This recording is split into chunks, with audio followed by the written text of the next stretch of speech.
Hello, good morning. Good morning, miss. Good morning, ma'am. Good morning, miss. Good morning, miss.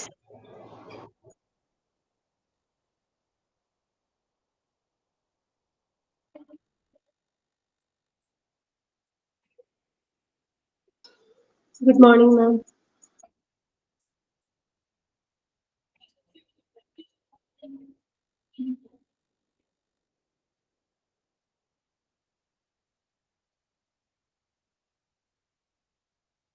Okay, റെഡിയാണോ? ബുക്കൊക്കെ എടുത്തോ എല്ലാവരും? അടുത്ത ബുക്കൊക്കെ ആയിട്ടിരിക്കുകയാണോ? Yes, ma'am. Yes, ma'am.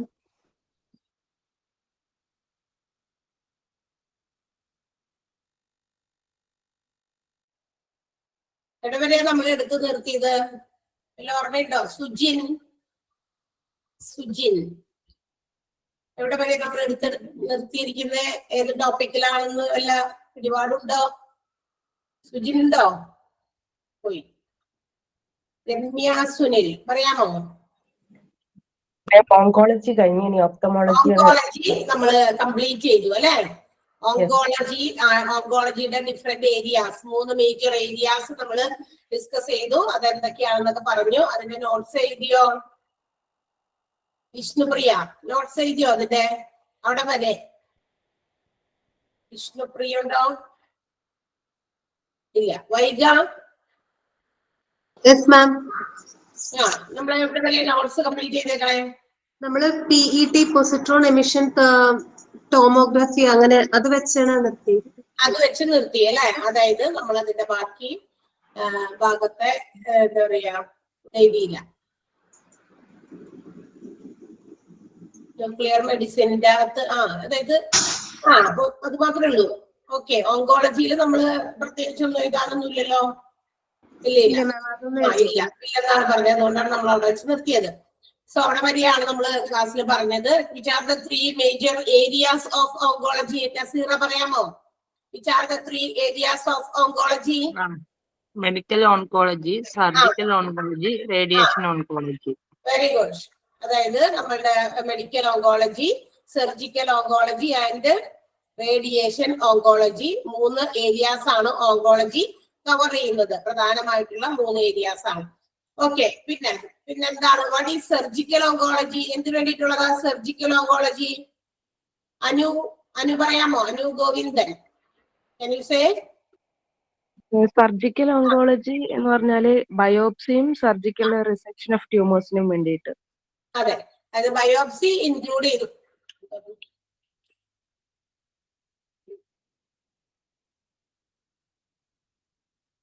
Okay. Biopsy include ചെയ്തിട്ടുള്ള surgery procedures കൂടി നടത്തപ്പെടുന്ന നമ്മുടെ റിസെക്ഷൻ ഓഫ് ട്യൂമേഴ്സ്, ഇതൊക്കെ ചെയ്യുന്ന, അതിലൊക്കെ കോൺസെൻട്രേറ്റ് ചെയ്തിരിക്കുക സർജിക്കൽ ആസ്പെക്ട്സ് ഓഫ് ക്യാൻസർ ആണ് ഈ പറയുന്ന സർജിക്കൽ ഓങ്കോളജിയിൽ വരുന്നത് അല്ലെ? ഇനി എന്താണ് റേഡിയേഷൻ ഓങ്കോളജി? എന്താണ് അനൂഷ പറയാമോ? അനൂഷ പറയില്ല. ബിസ്മിത പറയാമോ? ബിസ്മിത. Radiation oncology. ചില ആളുകളൊക്കെ ഇവിടെ ഉണ്ട്, പക്ഷെ ലൈവായിട്ട് ഉള്ള ക്ലാസ്സിലാണ് നമ്മൾ ഇരിക്കുന്നത്, പക്ഷെ ലൈവ്ലി അല്ല.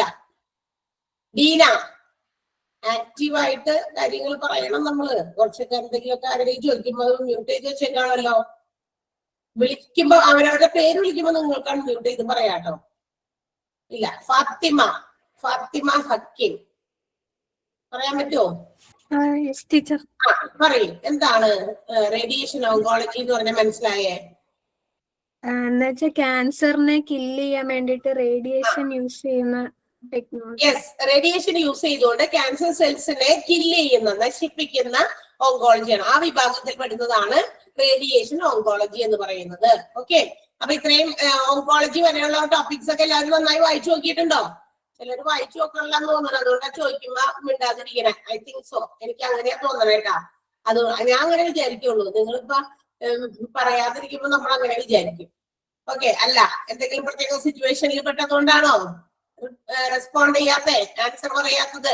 ചില ആളുകളെ ഒറ്റ പ്രാവശ്യം പോലും നമ്മൾ വിളിച്ചിട്ട് കിട്ടിയിട്ടില്ല. അതുകൊണ്ടാണ് നമ്മളിപ്പോ ഇങ്ങനെ വിളിക്കുമ്പോ അവരുടെ സൗണ്ട് പോലും കേൾക്കാൻ പറ്റുന്നില്ല. അതുകൊണ്ടാണ്. ഇപ്പൊ എന്തായാലും മ്യൂട്ട് ചെയ്തേക്കാണ്. ഇനി നിങ്ങൾ പറയണ്ട, ഞാൻ ചോദിക്കുമ്പോ പറഞ്ഞാൽ മതി. സോ നമ്മൾ ഇനി നെക്സ്റ്റ് ഡിപ്പാർട്ട്മെന്റിലേക്ക് പോകുകയാണ്. After oncology next department is ophthalmology. എന്താണ് അടുത്ത ഡിപ്പാർട്ട്മെന്റിന്റെ പേര്? Ophthalmology. And as you know that this department deals with the investigation and also treatment of varieties of eye problems in adults and also children. അതായത് കുട്ടികളിലും പ്രായപൂർത്തിയായവരിലും ഒക്കെ ഉണ്ടാകുന്ന കണ്ണിന്റേതായ പ്രശ്നങ്ങൾക്ക് വേണ്ടിയിട്ടുള്ള ഇൻവെസ്റ്റിഗേഷൻസ് നടത്തുക, അതിന് ട്രീറ്റ്മെന്റ് കൊടുക്കുക എന്നുള്ള ഉദ്ദേശത്തോടെയുള്ള ഒരു ഡിപ്പാർട്ട്മെന്റ് ആണ് ഒഫ്താൽമോളജി എന്ന് പറയുന്നത്. ഓക്കെ, അപ്പോ എന്താ പറയാ, കണ്ണിന്റെ എന്ത് പ്രശ്നത്തിനും നമുക്കറിയാം കണ്ണിന് ഒരുപാട് പ്രശ്നങ്ങളുണ്ട്. ചില ആളുകൾക്ക് വെറുതെ സ്കിൻ, അതിന്റെ പുറമെയുള്ള ചൊറിച്ചിലാകാം, കണ്ണിനകത്തുള്ള എന്തെങ്കിലും പ്രശ്നങ്ങളാകാം, കാഴ്ച സൈറ്റുമായിട്ട് ബന്ധപ്പെട്ട, കാഴ്ചയുമായി ബന്ധപ്പെട്ട പ്രശ്നങ്ങളാകാം. ഒരുപാട് പ്രശ്നങ്ങൾ എന്താ പറയാ നമ്മുടെ കണ്ണുകൾക്ക് വരാറുണ്ട്. അപ്പൊ അത്തരം എല്ലാം കാര്യങ്ങൾക്ക് വേണ്ടിയിട്ടുള്ള സൊല്യൂഷൻസ് ആണ് ഒഫ്താൽമോളജിയിൽ കൊടുക്കുന്നത്. ആൻഡ് അത് ഏത് വിഭാഗമാണ്, കുട്ടികളായിക്കോട്ടെ പ്രായപൂർത്തിയായവർക്കായിക്കോട്ടെ, എല്ലാവർക്കും കൂടി വേണ്ടിയിട്ടുള്ള ഒരു ഡിപ്പാർട്ട്മെന്റ് തന്നെയാണ്. Also they provide different services. ഇതിനോടൊപ്പം അവർ കൊടുക്കുന്ന പ്രധാനപ്പെട്ട ചില സേവനങ്ങളുടെ പേരുകളാണ് പറഞ്ഞിരിക്കുന്നത്. ജനറൽ ഐ ക്ലിനിക് അപ്പോയിന്റ്മെന്റ്സ്, അതായത് സാധാരണ നമ്മുടെ കണ്ണിന് വരുന്ന പ്രശ്നങ്ങൾക്ക് വേണ്ടിയിട്ട് ട്രീറ്റ്മെന്റിന് വേണ്ടിയിട്ടുള്ള ക്ലിനിക്ക്, അതാണ്. അപ്പൊ കോമൺ ആയിട്ട് വരുന്ന പ്രശ്നങ്ങള്. ലേസർ ട്രീറ്റ്മെന്റ്സ്, പിന്നെ ലേസർ ട്രീറ്റ്മെന്റ് ഉപയോഗിച്ച് കണ്ണിന്റെ പല എന്താ പറയാ അബ്നോർമാലിറ്റീസ്, കണ്ണിന്റെ സ്ട്രക്ചറിൽ ഉണ്ടാകുന്ന, അതായത് കണ്ണിന്റെ സർഫസിൽ, അതായത് പുറം ഭാഗത്തൊക്കെ ഉണ്ടാകുന്ന ചില ഐ പ്രോബ്ലംസ് ഒക്കെ ക്ലിയർ ചെയ്യുക, കറക്റ്റ് ചെയ്യുക എന്നുള്ള ഉദ്ദേശത്തോടു കൂടിയാണ്. മാത്രമല്ല കറക്റ്റ്നെസ് ഓഫ് എന്താ പറയാ ലോങ് സൈറ്റഡ്നെസ്, ഷോർട്ട് സൈറ്റഡ്നെസ്, ഇതൊക്കെ അതായത് ലോങ് സൈറ്റും അല്ലെ എന്താ പറയുക ലോങ് സൈറ്റ്, അതുപോലെ ഷോർട്ട് സൈറ്റ്, ഇതൊക്കെ കറക്റ്റ് ചെയ്യുക എന്നുള്ളതിനൊക്കെ വേണ്ടിയിട്ട് ചില എന്താ പറയാ ലേസർ ട്രീറ്റ്മെന്റുകളും ഉപയോഗിക്കാറുണ്ട്. അപ്പൊ അതും പ്രൊവൈഡ് ചെയ്യുന്നുണ്ട് ഒഫ്താൽമോളജിയിൽ. ദെൻ ഓർത്തോപ്റ്റിസ്റ്റ് എന്ന് പറയുന്ന ഒപ്റ്റോമെട്രി ആർ ദ എക്സ്പേർട്സ് എന്ന് പറഞ്ഞാൽ ആരാം? അതായത് ഒപ്റ്റോമെട്രി എന്ന് പറയുന്നത് നമ്മളുടെ ഐയുടെ തന്നെ ഒരുപാട് അബ്നോർമാലിറ്റീസ് ഫേസ് ചെയ്യുമ്പോൾ അതിനൊക്കെ എക്സ്പെർട്ടൈസ് ചെയ്ത്, അതായത് അതിനൊക്കെ പ്രത്യേകം സ്പെഷ്യൽ വിഭാഗത്തിൽ എന്താ പറയാ ട്രീറ്റ്മെന്റ് കൊടുത്ത് അത്തരം അബ്നോർമാലിറ്റീസിനൊക്കെ ക്ലിയർ ചെയ്യുന്ന ഒരു വിഭാഗം എക്സ്പേർട്സ് ആണ്. എക്സ്പേർട്ട് എന്ന് പറഞ്ഞാൽ ആരാം? വിദഗ്ധരായവര് അല്ലെ? ആ വിദഗ്ധരായവരുടെ ഒരു അവര് കൊടുക്കുന്ന ചില കണ്ണിന്റെ നേത്ര സംരക്ഷണവുമായിട്ട് ബന്ധപ്പെട്ടിട്ട് ഒത്തിരി വിദഗ്ധമായിട്ടുള്ള പരിശോധനകളൊക്കെ നടത്തി അതുമായി ബന്ധപ്പെട്ടിട്ടുള്ള കുറെ ശുശ്രൂഷകളൊക്കെ, ചികിത്സകളൊക്കെ പ്രൊവൈഡ് ചെയ്യുന്ന ഒരു വിഭാഗം, അതാണ് ഒപ്റ്റോമെട്രി എന്ന് പറയുന്നത്. അതും നമ്മുടെ ഒഫ്താൽമോളജിയിൽ പ്രൊവൈഡ് ചെയ്യുന്നുണ്ട്. പിന്നെ എന്താണ് ഓർത്തോപ്റ്റിസ്റ്റ് എന്ന് പറയുന്ന വിഭാഗമുണ്ട്. അതും ഇതുപോലെ തന്നെ എക്സ്പേർട്സ് തന്നെയാണ്, പ്രൊഫഷണൽസ് തന്നെയാണ്. Diagnosis and also treat the defects of eyes, അതായത് കണ്ണിന്റെ മൂവ്മെന്റ്, കണ്ണിന്റെ പ്രശ്നങ്ങള്, how our eye work together, രണ്ട് കണ്ണുകളും ഒരേ രീതിയിൽ വർക്ക് ചെയ്യണം, അങ്ങോട്ടേക്ക് ഇങ്ങോട്ടേക്കൊക്കെ എന്താ പറയാ ചിലര് ഇങ്ങനെ പെട്ടെന്ന് നോക്കുമ്പോ നമുക്ക് സ്ട്രെയിറ്റ് ആയിട്ടാണ് അവരുടെ വിഷൻ, ഏതിലേക്കാണ് ഫോക്കസ് ചെയ്യുന്നത്, പക്ഷെ അവരുടെ നമ്മൾ നോക്കുമ്പോ അവരുടെ കണ്ണുകൾ പക്ഷെ വേറെ സ്ഥലത്തേക്കായിട്ട് ഒക്കെ തോന്നുന്നു അല്ലെ? അതിനെ നമ്മൾ വിളിക്കുന്ന പേര് ബൈനോക്കുലർ വിഷൻ എന്നാണ്. When we see an object in front of us, നമ്മുടെ മുമ്പിലുള്ള ഏതെങ്കിലും വസ്തുവിനെ നമ്മൾ വീക്ഷിക്കുമ്പോൾ നമ്മൾ അതിന് നേരെയാണ് നോക്കുക. അപ്പൊ നമ്മളുടെ കണ്ണിന്റെ ആ പൊസിഷൻ നിങ്ങൾക്ക് അറിയാലോ, ഐ ബോൾസ് എവിടെയാണ് ഫോക്കസ് ചെയ്യുന്നതെന്ന്. പക്ഷെ ചിലരുടേത് അങ്ങനെ കറക്റ്റ് ആയിട്ട് വർക്ക് ചെയ്യില്ല, രണ്ടും ചിലപ്പോ കുറച്ച് ഏതെങ്കിലും വേറെ രീതിയിലേക്കൊക്കെ പോകും. അപ്പൊ അങ്ങനെയുള്ള കാര്യങ്ങളൊക്കെ ഉണ്ടെങ്കിൽ അതിനെ ബൈനോക്കുലർ വിഷൻ പ്രൊവൈഡ് ചെയ്യുക. സ്ട്രൈറ്റിലേക്ക് ഒരു വസ്തുവിൽ ഒരു രീതിയിലുള്ള എന്താ പറയാ ഒബ്ജക്റ്റ് ആയിട്ട് സീ ചെയ്യുന്ന രീതിയിൽ എന്ത് ചെയ്യുക, ഫോക്കസ് ചെയ്യുക. അതിന് വേണ്ടിയിട്ടുള്ള എക്സ്പേർട്ടുകളാണ്, അതും പ്രൊഫഷണൽസ് തന്നെയാണ് കേട്ടോ. രണ്ട് വിഭാഗം അതാണ്, ഒപ്റ്റോമെട്രി, അബ്നോർമാലിറ്റീസ് ഓഫ് നമ്മുടെ ഏത് തരത്തിലുള്ള അബ്നോർമാലിറ്റീസിനെയും ട്രീറ്റ് ചെയ്യാനുള്ള വിദഗ്ധരായിട്ടുള്ള ആളുകൾ കൈകാര്യം ചെയ്യുന്ന ഒരു വിഭാഗമാണ് ഒപ്റ്റോമെട്രി. അതുപോലെ ഓർത്തോപ്റ്റിക്സ് അതുപോലെ തന്നെയാണ്. അത് ബൈനോക്കുലർ വിഷനിലാണ് അവർ കൂടുതൽ കോൺസെൻട്രേറ്റ് ചെയ്തിരിക്കുന്നത് അല്ലെങ്കിൽ സ്പെഷ്യലൈസ് ചെയ്തിരിക്കുന്നത്. നമ്മുടെ കണ്ണുകൾ, നമ്മൾ സ്ട്രൈറ്റ് വിഷൻ, നമുക്ക് ഒരു വസ്തുവിനെ when we see an object it should work together. ആ രണ്ട് കണ്ണുകൾ ഒരേ രീതിയിൽ എന്ത് ചെയ്യണം, വർക്ക് ചെയ്യണം.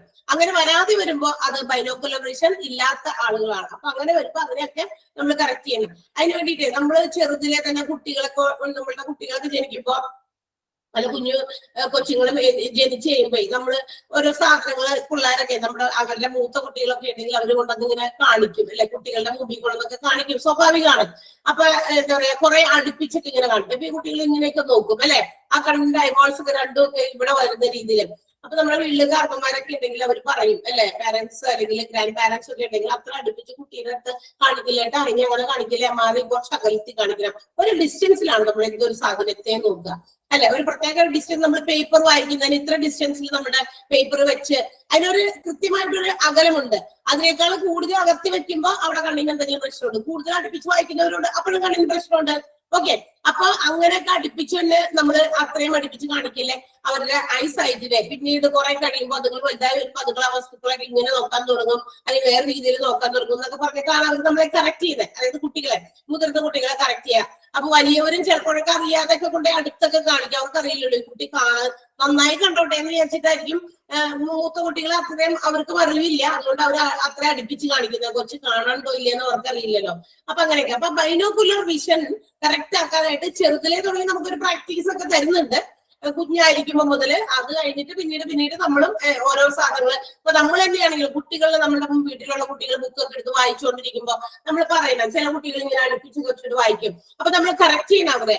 അപ്പൊ അല്ലെങ്കിൽ അവരുടെ ആ കണ്ണിൽ അങ്ങനെ കറക്റ്റ് പൊസിഷനിൽ വെച്ചിട്ട് ഇത്രയും ഡിസ്റ്റൻസിൽ ഒരു പ്രത്യേക ആംഗിളിലാണ് നമ്മളുടെ ആ ഒരു വിഷൻ. അപ്പൊ അത് നോക്കുമ്പോ അവര് എങ്ങനെയാണെന്ന് വായിക്കുന്നതെന്ന് നോക്കി നമ്മളൊന്ന് പരിശോധിക്കുന്നത് നല്ലതാ.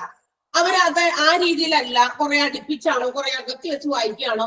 അപ്പൊ നമ്മൾ ശ്രദ്ധിക്കണം അവരുടെ കണ്ണുകൾക്ക് എന്തെങ്കിലും പ്രശ്നം അതുമായിട്ട് ബന്ധപ്പെട്ടുണ്ടോ. സോ അങ്ങനെ ഉണ്ടെങ്കിൽ നമുക്ക് അങ്ങനെ എന്തെങ്കിലും ഡൗട്ട്സ് ഉണ്ടെങ്കിൽ നമുക്ക് അതൊന്ന് ക്ലിയർ ചെയ്യാനായിട്ട് ഇത്തരം ആളുകളുടെ അടുത്ത് കൊണ്ടുപോയാൽ മതി, അല്ലെ. ഒഫ്താൽമോളജിയിലൊക്കെ ഒന്ന് കാണിക്കാൻ എന്തെങ്കിലും പ്രശ്നങ്ങളൊക്കെ ഉണ്ടോ എന്നൊക്കെ. അപ്പൊ ബൈനോക്കുലർ വിഷൻ കറക്റ്റ് ചെയ്യുന്ന ഒരു വിഭാഗം, അതിനുള്ള പ്രൊഫഷണൽസ് അല്ലെങ്കിൽ എക്സ്പേർട്സ് ആണ് ഓർത്തോപ്റ്റിക്സ് എന്ന് പറയുന്ന വിഭാഗം.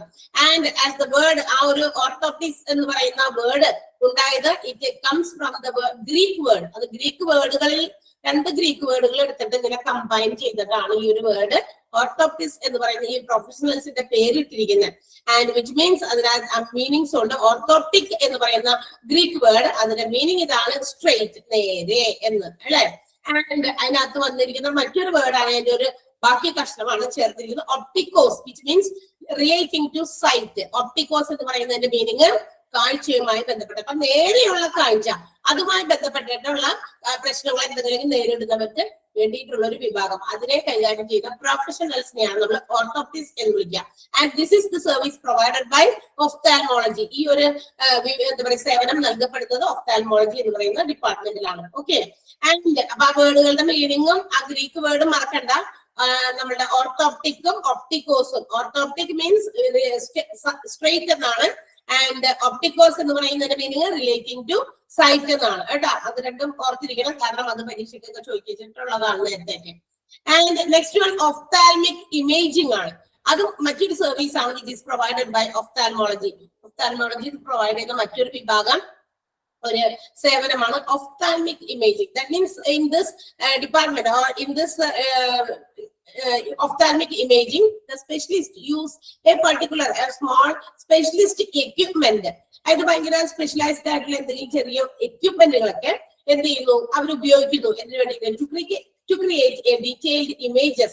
അതായത് when they are seeing an object, അത് അവരെ ആ ഒബ്ജക്റ്റിനെ മര്യാദയ്ക്ക് കാണാൻ വേണ്ടി അവര് എന്ത് ചെയ്യുക, അതിനെ സപ്പോർട്ട് ചെയ്യാൻ വേണ്ടിയിട്ടൊക്കെ എന്തെങ്കിലും ചെറിയ എക്യുപ്മെന്റുകൾ യൂസ് ചെയ്തിട്ടുള്ള ഒരു ചികിത്സാ രീതിയാണ് നമ്മളുടെ ഒഫ്താൽമിക് ഇമേജിംഗ് എന്ന് പറയുന്നത്. ചെറിയ എക്യുപ്മെന്റുകൾ എന്തെങ്കിലും അത് കണ്ണിനകത്ത് എന്താ പറയുക, നമ്മുടെ ഇമേജസ് കറക്റ്റ് ആക്കാൻ വേണ്ടി കണ്ണിനകത്ത് പ്ലേസ് ചെയ്യുന്നതൊക്കെ ആയിരിക്കാം. അപ്പൊ അത്തരം ഒരു എന്തെങ്കിലും എക്യുപ്മെന്റ് ഉപയോഗിക്കാം. ചിലപ്പോ അത്തരം ഒരു ഫെസിലിറ്റി നമ്മുടെ ആ അത്തരം രോഗമുള്ള ആളുകളുടെ കണ്ണുകളിൽ ഇല്ലായിരിക്കാം.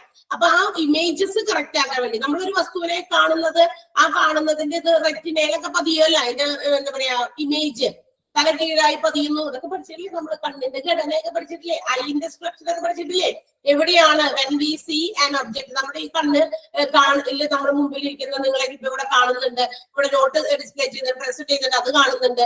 അപ്പൊ ഇതൊക്കെ കാണുന്നത് എങ്ങനെയാണ്? നമ്മൾ ഈ കണ്ണിന്റെ ഐബോൾസ് ഇങ്ങനെ നമ്മൾ ഇത് എങ്ങനെയാണ് നമ്മളുടെ കണ്ണിലേക്ക് അതൊരു സൈറ്റ് ആയിട്ട് കാഴ്ചയായിട്ട് മാറുന്നത് എന്നുള്ളതിന്റെ പ്രൊസീജിയേഴ്സ് നമ്മൾ ചെറുതിൽ പഠിച്ചിട്ടൊക്കെ ഉണ്ട് അല്ലെ?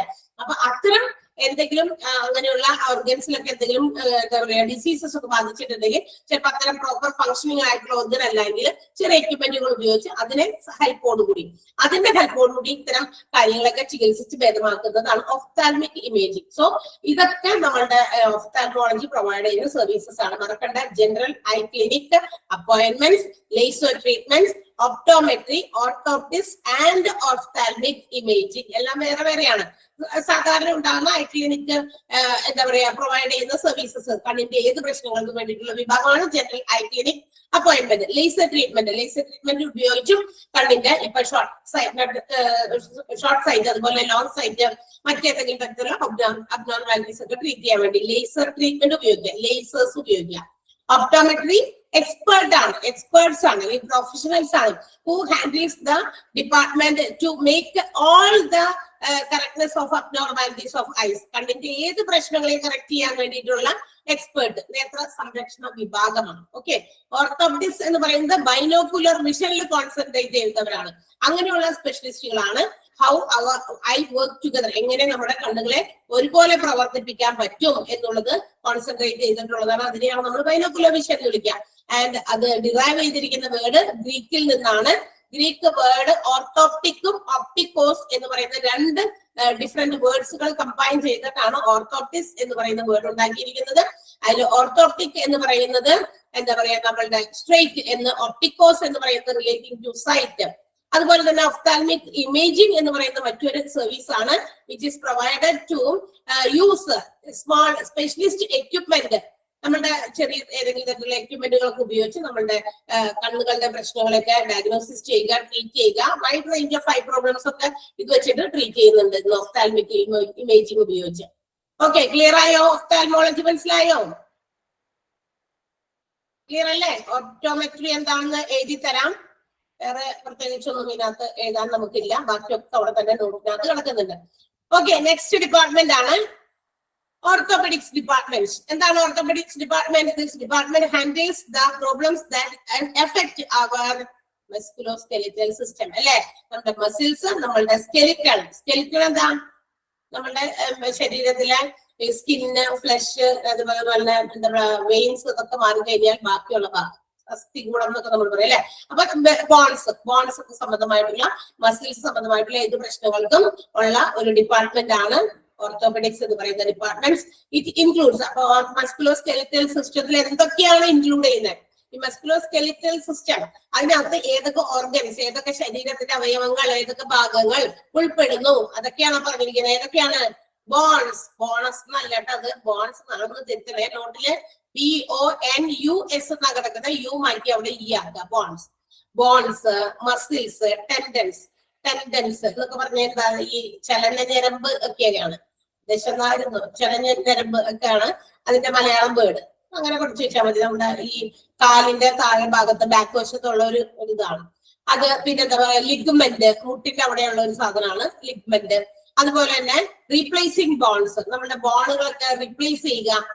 എന്തെങ്കിലും അസ്ഥിക്ക് ഭയങ്കരമായിട്ടുള്ള എന്തെങ്കിലും പരിക്കുകളൊക്കെ പറ്റിയെങ്കിൽ മാറ്റി സ്ഥാപിക്കേണ്ടി വരും. ഇന്നും അതിനൊക്കെ ഒത്തിരി ടെക്നോളജി ഡെവലപ്ഡ് ആയിട്ടുണ്ട്.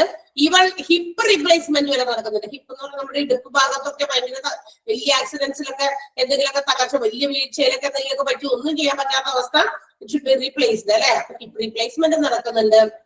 നീ ക്യാപ്പ് റീപ്ലേസ്മെന്റ്, മുട്ടിന്റെ ചിരട്ട എന്ന് നമ്മൾ പറയും അല്ലെ? സാധാരണ നമ്മൾ ആ ഒരു ഭാഷയാണ് ഉപയോഗിക്കുക. മുട്ടിന്റെ ചിരട്ട ഇങ്ങനെ ഇരിക്കുന്ന ഒരു ഭാഗം നമ്മളുടെ മുട്ടിനെ മടക്കാനും അതുപോലെ തന്നെ വളയ്ക്കാനും ഒക്കെ പറ്റുന്ന രീതിയിലേക്ക് ആ ഒരു രീതിയിൽ അവിടെ ഒരു ക്യാപ്പ് വെച്ച് ഇങ്ങനെ ഇതാക്കിയിരിക്കുകയാണ്. അപ്പൊ നീ ക്യാപ്പ് റീപ്ലേസ്മെന്റും നടക്കുന്നുണ്ട്. അപ്പോ bones, muscles, tendons, ligament, bone replacement, hip replacement, knee cap replacement all are done through this department. ഇതെല്ലാം നടക്കുന്നത് ഈ ഒരു ഡിപ്പാർട്ട്മെന്റ് ത്രൂ ആണ്. അപ്പൊ ഏതൊക്കെയാണ് മസ്കുലോസ്കെലിറ്റൽ സിസ്റ്റത്തിൽ വരുന്നത് എന്ന് ചോദിക്കുമ്പോ അത് മറക്കണ്ട. ബോൺസ്, മസിൽസ്, ടെൻഡൻസ്, ലിഗ്മെന്റ്, പിന്നെ replacement of bones, hip replacement and also knee cap replacement. And this department provides inpatient as well as outpatient services. ഇവിടെ ഇൻപേഷ്യൻസിന് മാത്രമല്ല അതുപോലെ ഔട്ട്പേഷ്യൻസിന് മാത്രമല്ല, ബോത്ത് രണ്ടു കൂട്ടർക്കും ഇവിടെ ചികിത്സ ലഭിക്കും. ആൻഡ് ഓൾസോ ഔട്ട്പേഷ്യൻസിൽ വരുന്നത് പ്രത്യേകിച്ചും എന്തായിരിക്കും, വെള്ളൊപ്പം ഇടിഞ്ഞു വീണ് ആക്സിഡന്റ് ആയുള്ള അവരൊക്കെ ആയിരിക്കും. അവരുടെ ഫ്രാക്ചേഴ്സ് ഒക്കെ ആയിട്ട് വരും, ഡിസ്ലൊക്കേഷൻസ് ഒക്കെ ആയിട്ട് വരും. അങ്ങനെയുള്ളവർക്കും ഇവിടെ ഈ ഒരു ഡിപ്പാർട്ട്മെന്റിൽ തന്നെയാണ് എന്ത് ചെയ്യുക, ട്രീറ്റ്മെന്റ് കൊടുക്കുക. എന്താ ഫ്രാക്ചേഴ്സ് എന്ന് പറഞ്ഞാൽ ഒടിവ്, എല്ലിന് പൊട്ട് ഒക്കെ വരിക അല്ലെ. അത്തരം ഔട്ട് പേഷ്യൻസിൽ നിന്ന് വരാറുണ്ട്. നമ്മുടെ വീടുകളിൽ തന്നെ പിള്ളേരൊക്കെ വല്ല ക്ലാസ്സിലാത്ത ദിവസം അവിടെ എവിടെയെങ്കിലും പഠിച്ചേരി ഉരുളി പണിഞ്ഞ് വീണ് കൈയൊടിഞ്ഞ് കാലൊടിഞ്ഞ് കളിച്ചിട്ട് വീഴുന്നു. അപ്പോഴൊക്കെ കാലും കൈയൊക്കെ എല്ലിന് പൊട്ടൊക്കെ ഫ്രാക്ചർ സംഭവിക്കും. അവിടെ ഈ ഒരു ഡിപ്പാർട്ട്മെന്റിലാണ് കൊണ്ടുപോകുക. അതുപോലെ ഡിസ്ലൊക്കേറ്റഡ് ജോയിന്റ്സ്. എന്താ ഡിസ്ലൊക്കേഷൻ എന്ന് പറഞ്ഞാൽ കുഴ തെറ്റുക എന്ന് കേട്ടോ. കുഴ തെറ്റുക, അത്രേ ഉള്ളൂ. മനസ്സിലായോ? കുഴ തെറ്റുക. നമ്മുടെ ഇവിടെയൊക്കെ ഈ ജോയിന്റുകളുടെ ഒക്കെ അവിടെ ഒരു കുഴയുണ്ട്. ഇതൊക്കെ ഇങ്ങനെ വെറുതെ ഒരു ലോക്കിംഗ് സിസ്റ്റം ആണ്. ഇതിങ്ങനെ ലോക്ക് ചെയ്ത് വെച്ചേക്കണം. അത് ഇങ്ങനെ പെട്ടെന്ന് വിട്ടുപോകും. ഇങ്ങനെ ഇങ്ങനെ കിടക്കും. പക്ഷെ എന്താ പറയാ, പൊട്ടില്ല, എല്ലും ഇതൊന്നും പൊട്ടൊന്നുമില്ല. അത് പിടിച്ചിട്ട് കറക്റ്റ് ആയിട്ട് അത് അതിലേക്ക് ആ ജോയിന്റിലേക്ക് തന്നെ വീണ്ടും അങ്ങനെ തന്നെ ആക്കിക്കാനായിട്ട് അതിന്റെ എക്സ്പേർട്ട് ആയിട്ടുള്ളവരാണ് ഓർത്തോപെഡിക്സ് ഡിപ്പാർട്ട്മെന്റിലുള്ള സ്പെഷ്യലിസ്റ്റുകൾ. ഓക്കെ, അപ്പൊ അത്തരം കാര്യങ്ങളൊക്കെ ട്രീറ്റ് ചെയ്യുന്നത് ഇവിടെ തന്നെയാണ്, orthopaedics ഡിപ്പാർട്ട്മെന്റിലാണ്. Dislocations of fractures for both inpatients and outpatients are also provided under orthopedics department. Okay, അത്രേ ഉള്ളൂ. മസ്കുലോസ്കെലിറ്റൽ സിസ്റ്റത്തെ ബാധിക്കുന്ന രോഗങ്ങൾക്ക് വേണ്ടിയിട്ടുള്ള ഡിപ്പാർട്ട്മെന്റ് ആണ്. അതിനകത്ത് വരുന്ന മസ്കുലോസ്കെലിറ്റൽ സിസ്റ്റത്തിൽ വരുന്ന ഭാഗങ്ങൾ ഏതൊക്കെയാണെന്ന് പറഞ്ഞു.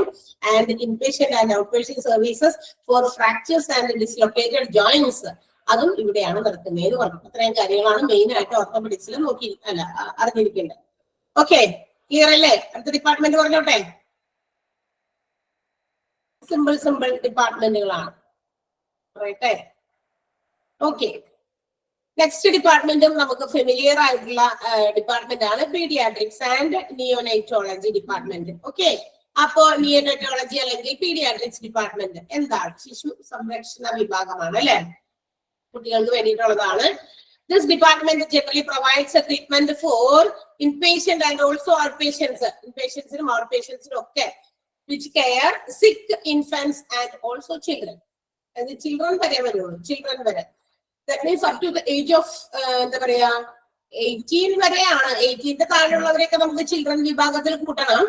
ഓക്കെ, അതിന് മുകളിലാണ്. പക്ഷെ ഇവിടെ നമ്മുടെ 15 years ഓഫ് ഏജ് വരെയുള്ള കുട്ടികൾക്ക് ഈവൻ സർജിക്കൽ പ്രൊസീജിയേഴ്സ് വരെ കിട്ടാൻ സാധ്യതയുള്ള അല്ലെങ്കിൽ അങ്ങനെ പ്രൊവൈഡ് ചെയ്യുന്ന ഒരു ഡിപ്പാർട്ട്മെന്റ് ആണ് ഇത് നമ്മുടെ പീഡിയാട്രിക്സ് എന്ന് പറയുന്നത്. അപ്പോ inpatient and also out patient service are available in this department. ഇൻപേഷ്യൻസും ഔട്ട് പേഷ്യൻസും നമുക്ക് എപ്പോഴും സമീപിക്കാവുന്ന ഒരു ഡിപ്പാർട്ട്മെന്റ് ആണ്.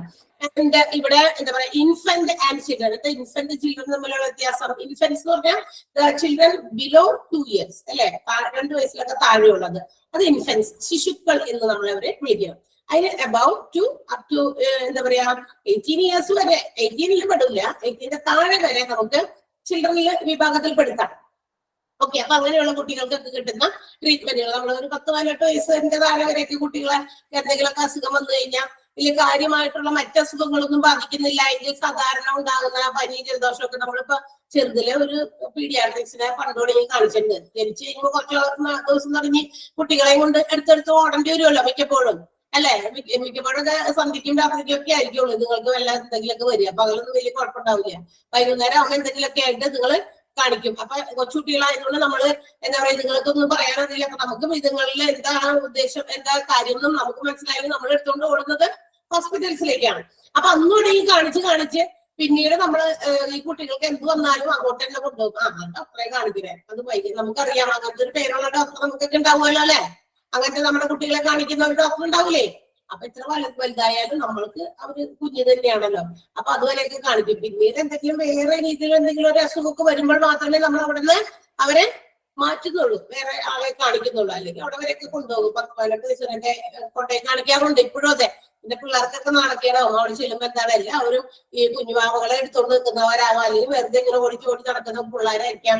അപ്പൊ അവരെ കൊണ്ടുപോയി കാണിക്കാൻ വെച്ചേക്കണ ഡോക്ടറെ അടുത്ത് എന്നെയും എന്തിനാണ് അമ്മ കൊണ്ടുപോയേക്കണേ, അവർക്ക് തന്നെ ഒരു എന്തെങ്കിലും ഒരു തോന്നും ഒരു ഇത് പോലെ. അപ്പൊ അങ്ങനെ അവർ പറയുമ്പോഴായിരിക്കും ചിലപ്പോ നമ്മൾ അവരെ മാറ്റാം. അല്ലാന്നുണ്ടെങ്കിൽ അവിടെ തന്നെ കൊണ്ടുപോകും. ഓക്കെ, അതെന്തെങ്കിലും ആൾക്ക് ഞാൻ വെറുതെ പറഞ്ഞു മാത്രമേ ഉള്ളൂ. ദെൻ ഇൻ ദിസ് ഇതിന്റെ ഈ ഒരു പീഡിയാട്രിക്സിന്റെ ഒരു sub speciality department which is known as neonatology. ഇതിന്റെ മറ്റൊരു സബ് സ്പെഷ്യാലിറ്റി ആണ് ഇത്. പീഡിയാട്രിക്സിന്റെ ഒരു സബ് സ്പെഷ്യാലിറ്റി ആണ്. അപ്പൊ എന്തിനാണ് ഇങ്ങനെ ഒരു സബ് സ്പെഷ്യാലിറ്റി? ഇതിന്റെ ഒരു വകഭേദം എന്നതുപോലെ കൂടുതൽ കോൺസെൻട്രേഷൻ വേറൊരു കാര്യത്തിന് കൊടുക്കാൻ വേണ്ടിയിട്ട് ഈ പീഡിയാട്രിക്സിനെ എന്താ പറയാ മറ്റൊരു വിഭാഗമായിട്ട് മാറ്റിയിരിക്കുകയാണ്. പീഡിയാട്രിക്സിൽ നിന്ന് ഇതിൽ നിന്ന് വിഘടിപ്പിച്ച് മറ്റൊരു കാര്യത്തിൽ കോൺസെൻട്രേറ്റ് ചെയ്യാൻ വേണ്ടി. അതാണ് നമ്മുടെ neonatology. And what is the function of that neonatology എന്ന് പറയുന്ന ഡിപ്പാർട്ട്മെന്റ്? അതിന്റെ പ്രത്യേകത എന്താണ്, എന്താണ് അവർ ചെയ്യുന്നത്? ഇറ്റ് ഗിവ്സ് മോർ കെയർ അല്ലെങ്കിൽ medical quality care to new born children. പുതിയതായിട്ട് ജനിക്കുന്ന കുട്ടി, അതും ഇതിനകത്ത് പീഡിയാട്രിക്സിൽ കൊടുക്കാലോ. പക്ഷേ ഇവിടെ പ്രത്യേകതയുണ്ട്. Especially it is concentrating on prematured babies and also those who are having illness by birth. അതായത് നമ്മളുടെ ഈ പറയുന്ന വിഭാഗത്തിലേക്ക് ഇങ്ങനെ ഒരു സബ് ക്ലാസിഫിക്കേഷൻ പീഡിയാട്രിക്സിന് കൊടുത്തേക്കുന്നത് എന്തിനാന്ന് വെച്ചാൽ, സാധാരണ നോർമൽ സ്റ്റേജിൽ ഒരു കുട്ടി ഉണ്ടായി അതിന് എന്തെങ്കിലുമൊക്കെ അസുഖങ്ങളൊക്കെ വരുമ്പോൾ കൊണ്ടുപോയി കാണിക്കാൻ പീഡിയാട്രിക്സിൽ. പക്ഷെ നിയോനേറ്റോളജി എന്ന് പറയുന്ന ഒരു ഡിപ്പാർട്ട്മെന്റ് ആയിട്ട് ഇതിനെ ക്ലാസിഫൈ ചെയ്തില്ലെങ്കിൽ വേർതിരിച്ചിരിക്കുന്നതിന്റെ ഒരു ഉദ്ദേശം എന്ന് പറയുന്നത് പ്രത്യേകിച്ച് കുറച്ച് കൂടുതൽ ക്വാളിറ്റി മെഡിക്കൽ കെയർ കൊടുക്കേണ്ട ഒരു വിഭാഗമുണ്ട്. ദാറ്റ് മീൻസ് ഇവിടെ എക്സാമ്പിൾ പറയുന്നത് പ്രീമെച്യൂർഡ് ബേബീസ്. അവർക്ക് മാത്രമല്ല, ജന്മനാ തന്നെ പല വൈകല്യങ്ങളോ അസുഖങ്ങളോ ആയിട്ട് ജനിക്കുന്ന കുട്ടികൾ, ജനിക്കുമ്പോൾ തന്നെ. ബാക്കിയുള്ള കുട്ടികൾ പീഡിയാട്രിക്സിൽ ഹെൽത്തി ആയിട്ടുള്ള കുട്ടികളാണ്. ഇടയ്ക്ക് വരുന്ന നമ്മുടെ അതിന്റെ അകത്തുനിന്ന് പുറത്തേക്ക് വരുമ്പോ നമ്മുടെ ക്ലൈമറ്റുമായിട്ടൊക്കെ പിടിച്ചിട്ടാനൊക്കെ കുറച്ച് നാളുകളൊക്കെ പിടിക്കുമല്ലേ.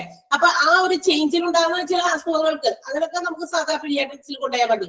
പക്ഷെ പ്രീമെച്യൂർ ബേബീസ്, എന്താ പ്രീമെച്യൂർ ബേബീസ് എന്ന് പറഞ്ഞാൽ കേട്ടിട്ടുണ്ടോ? പ്രീമെച്യൂർ ബേബീസ് എന്നാണ് കേട്ടിട്ടില്ലേ ആരും? കേട്ടിട്ടുണ്ട്. എന്താ അത്? നമുക്കറിയാം, നമ്മളുടെ ഒരു കുട്ടിക്ക് ഒരു അമ്മയുടെ ഉദരത്തിൽ നിന്ന് പുറത്തേക്ക് ചാടാനുള്ള സമയം എന്ന് പറയുന്നത് 9 months 9 days എന്നൊക്കെയാണ് അല്ലെ. 9 months 9 days, പിന്നെ അങ്ങനെ ഇങ്ങനെയൊക്കെ പറയുമല്ലോ. 9 വെച്ചിട്ടാണ് ഒക്കെ പറയുന്നത്. 9 മാസം 9 ദിവസം 9 നാഴിക വിനാഴിക എന്നൊക്കെ ഇങ്ങനെ ഗ്രാൻഡ് പാരന്റ്സ് ഒക്കെ പറഞ്ഞ് നമ്മൾ കേട്ടിട്ടുണ്ട്. അപ്പൊ ആ ഒരു ഡ്യൂറേഷൻ ആണ്. എന്തായാലും 9 months തികയണം എന്നാണ് അല്ലെ. അപ്പോഴാണ് ഒരു കുട്ടി അവിടെ കിടന്നിട്ട് പൂർണ്ണമായിട്ട് അതിന്റെ എല്ലാ എന്താ പറയാ വളർച്ചയും ഒക്കെ ആകുന്നത്. അത് ആകുന്നതിന് മുമ്പ്, ആ മന്ത്സ് കംപ്ലീറ്റ് ചെയ്യുന്നതിന് മുമ്പ് തന്നെ ചില ആളുകൾക്ക് എന്താ പറയാ ഡെലിവർ ചെയ്യേണ്ടി വരും. അതായത് എന്തെങ്കിലും പ്രശ്നങ്ങൾ കൊണ്ടാകാം. അതിനെയാണ് നമ്മൾ പ്രീമെച്യൂർ ബേബീസ് എന്ന് വിളിക്കുക. അതെ, മാസം തികയാതെ പ്രസവിക്കുന്ന കുട്ടികൾ. അതിന് മാത്രമല്ല, ചില കുട്ടികൾ ജനിക്കുമ്പോഴേ എന്തെങ്കിലും തരത്തിലുള്ള അസുഖങ്ങളുമായിട്ടൊക്കെ ജനിക്കും. അപ്പൊ അത് അവരെയൊക്കെ ട്രീറ്റ് ചെയ്യാൻ വേണ്ടിയിട്ടുള്ള ഒരു പ്രത്യേക സബ് വിഭാഗമാണ് പീഡിയാട്രിക്സിന്റെ നിയോനേറ്റോളജി എന്ന് പറയുന്നത്. ആൻഡ് ഫോർ ദെം, അവർക്ക് വേണ്ടിയിട്ട് നിയോനേറ്റൽ ഇന്റൻസീവ് കെയർ തന്നെ യൂണിറ്റുകൾ തന്നെയുണ്ട്. NICU, neonatal intensive care unit. ഇപ്പൊ ഇത്തരം കുട്ടികൾക്ക് എന്തെങ്കിലും പ്രശ്നങ്ങൾ വന്നു, ഭയങ്കര എന്തെങ്കിലും പുറത്തേക്ക് വരുമ്പോൾ എന്തെങ്കിലും രോഗമുണ്ട്, അങ്ങനെയൊക്കെ ഉണ്ടെങ്കിൽ അവർക്ക് സ്പെഷ്യൽ കെയർ കൊടുക്കാൻ വേണ്ടിയിട്ട് അവർക്ക് വേണ്ടി മാത്രമുള്ള ഇന്റൻസീവ് കെയർ യൂണിറ്റ് ആണ്. നമ്മുടെ കോമൺ ആയിട്ടുള്ള വേറൊരു ഇന്റൻസീവ് കെയർ യൂണിറ്റിന്റെ കാര്യം നമ്മൾ പറഞ്ഞു. അത് സാധാരണ എല്ലാവർക്കും വേണ്ടിയിട്ടുള്ളതാണ്. ഇവിടെ കുഞ്ഞു വാവകളാണ്, ജനിക്കുമ്പോൾ തന്നെ എന്തെങ്കിലും പ്രശ്നങ്ങളൊക്കെ ആയിട്ട് ജനിക്കുന്നവർക്ക് വേണ്ടിയിട്ടാണ്. ആൻഡ് ഓൾസോ എന്തൊക്കെ പ്രശ്നങ്ങൾ ഉണ്ടാകാം? ഇത്തരം കുട്ടികൾക്ക് ലോ ബർത്ത് വെയിറ്റ് ആയിരിക്കും അല്ലെ, ബർത്ത് വെയിറ്റ് ഭയങ്കര കുറവായിരിക്കും, കാരണം മാസം തികഞ്ഞിട്ടില്ലല്ലോ. അപ്പൊ അങ്ങനെയുള്ള കുട്ടികളും അതുപോലെ പ്രീമെച്യൂർ ബേബീസിൽ ഉണ്ടാകുന്ന ലോ ബർത്ത് വെയിറ്റ് ആയിട്ടുള്ള കുട്ടികൾക്കും. ദെൻ ഇൻട്രോട്ടറിൻ ഗ്രോത്ത് റിട്ടാർഡേഷൻ എന്ന് പറയുന്ന ഒരു സംഭവമുണ്ട്. അതെന്താ? ഇൻട്രോട്ടറിൻ, അതന്നെ വെയിറ്റ് കുറവ്.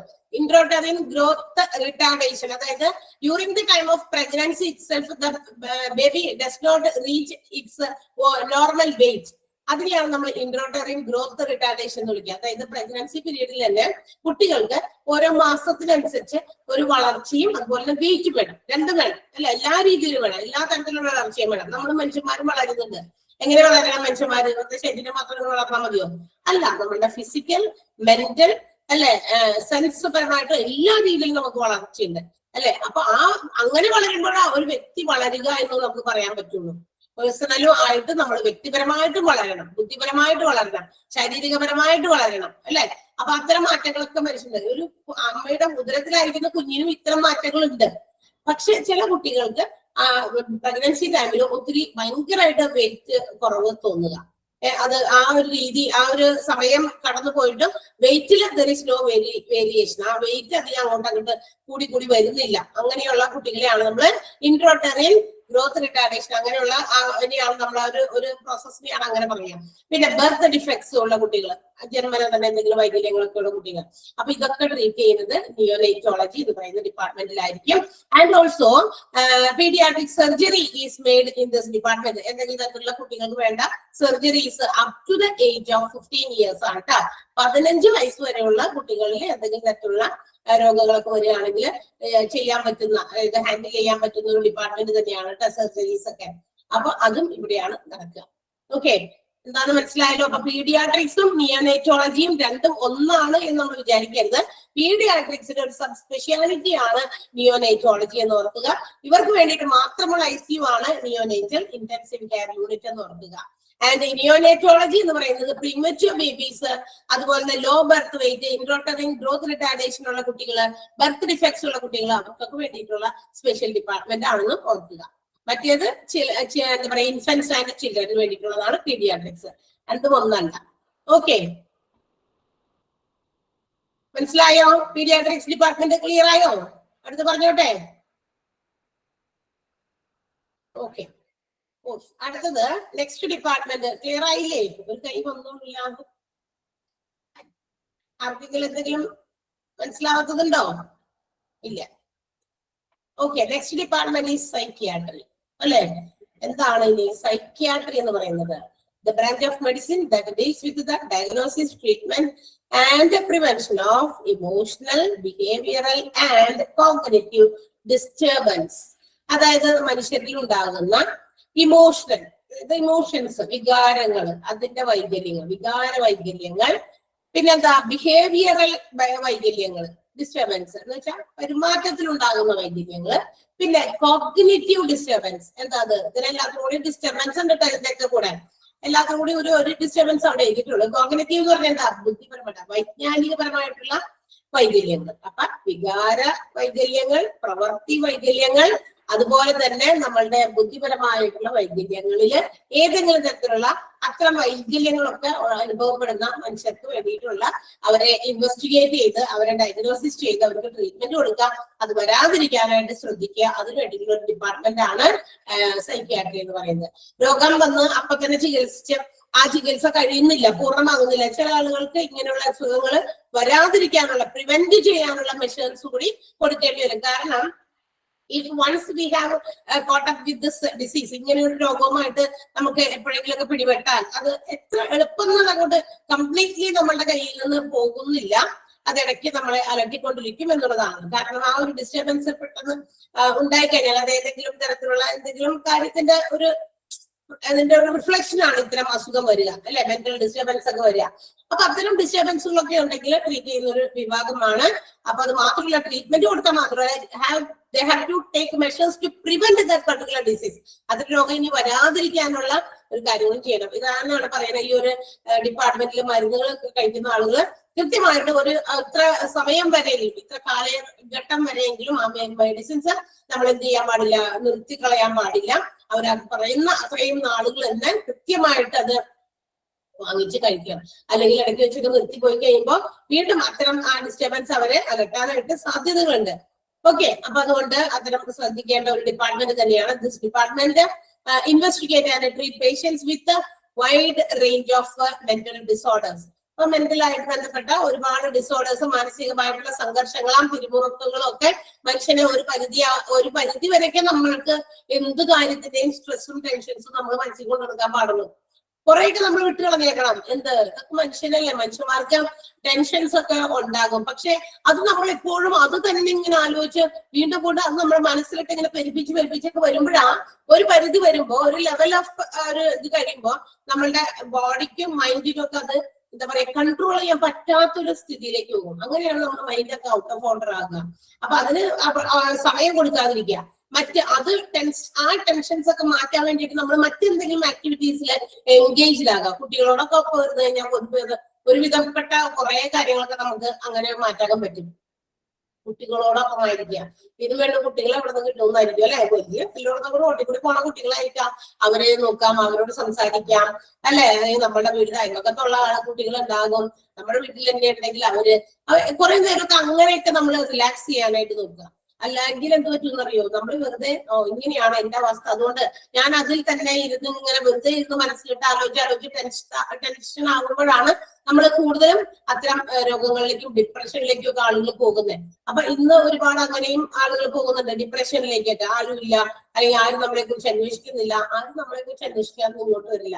നമ്മൾ ജസ്റ്റ് നമ്മൾ തന്നെ അങ്ങോട്ട് ഓപ്പൺ ആകുക അല്ലെ? അങ്ങനെയൊക്കെ കുറെയൊക്കെ നമ്മുടെ മനസ്സിലേക്ക് നമുക്ക് ഇതാക്കാൻ പറ്റും, റിലാക്സ് ആക്കിക്കാൻ പറ്റും. അല്ലെങ്കിൽ എന്തെങ്കിലുമൊക്കെ വായിക്കുക, എന്തെങ്കിലുമൊക്കെ നമുക്ക് മനസ്സിന് സന്തോഷം തരുന്നതൊക്കെ വായിക്കാം, അല്ലെങ്കിൽ അതുപോലെയുള്ളതൊക്കെ കാണാം. ഓക്കെ, അപ്പൊ അത്തരം കാര്യങ്ങളൊക്കെയാണ്. അപ്പൊ wide range of illness, mental ഇൽനെസ്സിനെ ട്രീറ്റ് ചെയ്യുന്ന ഒരു ഡിപ്പാർട്ട്മെന്റ് ആണ് psychiatry. And also they provide some services സജാസ്. ഇനി മാത്രമല്ല ഇവർ കുറച്ച് സേവനങ്ങൾ കൂടി പ്രൊവൈഡ് ചെയ്യുന്നുണ്ട്. പ്രൊവൈഡിങ് സൈക്കോ സോഷ്യൽ കൗൺസിലിംഗ്, അതായത് നമ്മളുടെ എന്താ പറയാ ഈ മെന്റൽ സംബന്ധമായിട്ടുള്ള ഒരു കൗൺസിലിംഗ്. ഇത്തരം പേഷ്യൻസിന് അവരുടെ രോഗം എന്താണെന്നൊക്കെ മനസ്സിലാക്കണം. മാത്രമല്ല എല്ലാ ഇത്തരം മെന്റൽ ഡിസോർഡേഴ്സുമായിട്ട് വരുന്നവരെല്ലാം ഒരേ രീതിയിലുള്ള കാര്യങ്ങൾക്ക് ബന്ധപ്പെട്ട് ഇങ്ങനെ ആയവരല്ല. പല പല കാരണങ്ങൾ കൊണ്ടാകാം. എല്ലാവർക്കും ഒരേ ഇപ്പൊ ഒരു രോഗം വരുന്നു, നമ്മളിപ്പോ ഒരു കാലാവസ്ഥ മാറുമ്പോൾ ആ കാലാവസ്ഥയുടെ ഡിഫറൻസിൽ ഉണ്ടാകുന്ന ചില രോഗങ്ങൾ നമ്മളെ പിടിപെടും അല്ലെ? അതൊക്കെ എല്ലാവർക്കും കോമൺ ആണ്. എല്ലാവർക്കും അങ്ങനെ ഒരു ചേഞ്ച് വന്നതുകൊണ്ട് അങ്ങനെ വന്ന അസുഖമാണ് നമ്മൾ പറയും. പക്ഷെ ഇത്തരം മെന്റൽ ഡിസോർഡേഴ്സ് ഇത് ഏതെങ്കിലും ഒരു റീസൺ കൊണ്ട് എല്ലാവർക്കും വരുന്നതല്ല. പല പല റീസൺസ് ആയിരിക്കാം ഇവരുടെ ഓരോരുത്തരുടെയും ഈ രോഗ കാരണങ്ങൾ. Okay, so they have to be understood by making a counselling with such patients. അത്തരം പേഷ്യൻസുമായിട്ട് കൗൺസിലിംഗ് നടത്തി അവരുടെ ഉള്ളിലുള്ള കാര്യങ്ങളൊക്കെ എന്താണ് പുറത്തേക്ക് കൊണ്ടുവന്ന് അങ്ങനെയൊക്കെയാണ് അവരുടെ രോഗത്തെ കുറിച്ച് കാര്യങ്ങൾ മനസ്സിലാക്കാനായിട്ട് സാധിക്കുള്ളൂ. And they have to investigate, diagnosis and treat psychiatric illness. അപ്പൊ കൗൺസിലിംഗ് ഒക്കെ നടത്തിയതിന് ശേഷം എന്താണ് രോഗം, അങ്ങനെയാണ് ഇവർക്ക് ഇത് വന്നേക്കണേ എന്നുള്ള കാര്യമൊക്കെ മനസ്സിലാക്കി ആ ട്രീറ്റ്മെന്റ് അതിനനുസരിച്ച് പ്രൊവൈഡ് ചെയ്യുക എന്നുള്ളതാണ്. Next one, they have to also make IQ test, conduct IQ test. ഇത്തരം പേഷ്യൻസിന് ചില IQ ടെസ്റ്റുകൾ നടത്തുന്നത് നല്ലതാണ്. IQ ഇന്റലിജൻസ് കോഷ്യന്റ് ടെസ്റ്റ് ആണ് കേട്ടോ. അതായത് എത്രത്തോളം ബുദ്ധിപരമായിട്ടുള്ള പ്രവർത്തനങ്ങളൊക്കെ കറക്റ്റ് ആയിട്ട് നടക്കുന്നുണ്ടോ. ചിലപ്പോൾ ഇത്തരം അസുഖമാണെങ്കിലും ബുദ്ധിക്ക് എന്തെങ്കിലും പ്രശ്നം പറ്റിയിട്ടുണ്ടോ എന്നൊക്കെ ചിലവരെ നോക്കേണ്ടി വരും. ചിലർക്ക് ബുദ്ധിപരമായിട്ട് ചിലപ്പോൾ ഭയങ്കര പവർഫുൾ ആയിരിക്കും, പക്ഷെ ഈ ഒരു മെന്റൽ ആയിട്ടുള്ള ഡിസോർഡേഴ്സ് മാത്രമായിരിക്കും. ചിലർക്ക് ഇതും പോയി കിടക്കുകയായിരിക്കും. ഓക്കെ, അപ്പൊ അതൊക്കെ ഉണ്ടോ, അതൊക്കെ അറിയണം. അതെങ്ങനെ ടെസ്റ്റ് ചെയ്തിട്ട് അറിയാൻ പറ്റുള്ളൂ. ഒരാളുടെ ബുദ്ധി പരീക്ഷിക്കാനായിട്ട് പല കാര്യങ്ങളും നമുക്ക് ചെയ്തു നോക്കാം. അത്തരം ചെറിയ ചില ക്വസ്റ്റ്യൻസ് ചോദിക്കാം, ചെറിയ ആക്ടിവിറ്റീസ്, ബുദ്ധിപരമായിട്ട് ചെയ്യേണ്ട ചില ആക്ടിവിറ്റീസ് കാണിപ്പിച്ച് അതിന്റെ ആ ഒരു റിയാക്ഷൻ എങ്ങനെയാണെന്ന് നോക്കാം. അപ്പൊ അത്തരം ടെസ്റ്റുകൾ നടത്തുക, അതാണ് ഇന്റലിജൻസ് കോച്ചിങ്. നമ്മൾ പറയില്ലേ ചില കാര്യങ്ങൾ, ഇത് നമുക്ക് കോമൺ സെൻസ് ഉണ്ടെങ്കിൽ മനസ്സിലാക്കാമല്ലോ, ചെയ്യാലോ എന്ന്. നമ്മുടെ കോമൺ സെൻസ് ഒരു ബുദ്ധിയാണ്, ഒരു ഇന്റലിജൻസ് കോഷ്യന്റ് ആണ്. നമുക്കൊക്കെ IQ ഉള്ളവരാണ്. ഓക്കെ, IQ ഇല്ലാത്ത ഒരു സാധനത്തിന് മുമ്പിൽ നമ്മൾക്ക് ഇരിക്കുന്നത്. അതെന്താ? IQ ഇല്ല, നമ്മൾ ഇരിക്കുന്ന സാധനത്തിന് IQ ഇല്ല. എന്തിനു മുമ്പിലായിരിക്കുന്നേ?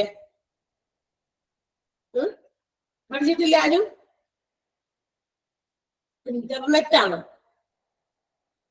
കമ്പ്യൂട്ടർ അല്ലേ, മൊബൈൽ അല്ല, കമ്പ്യൂട്ടർ ആണ്. കമ്പ്യൂട്ടറൊക്കെ കഴിഞ്ഞിട്ടല്ലേ മൊബൈൽ ഫോണുകളൊക്കെ എത്ര പോപ്പുലർ ആയത്? കമ്പ്യൂട്ടർ ആണ്.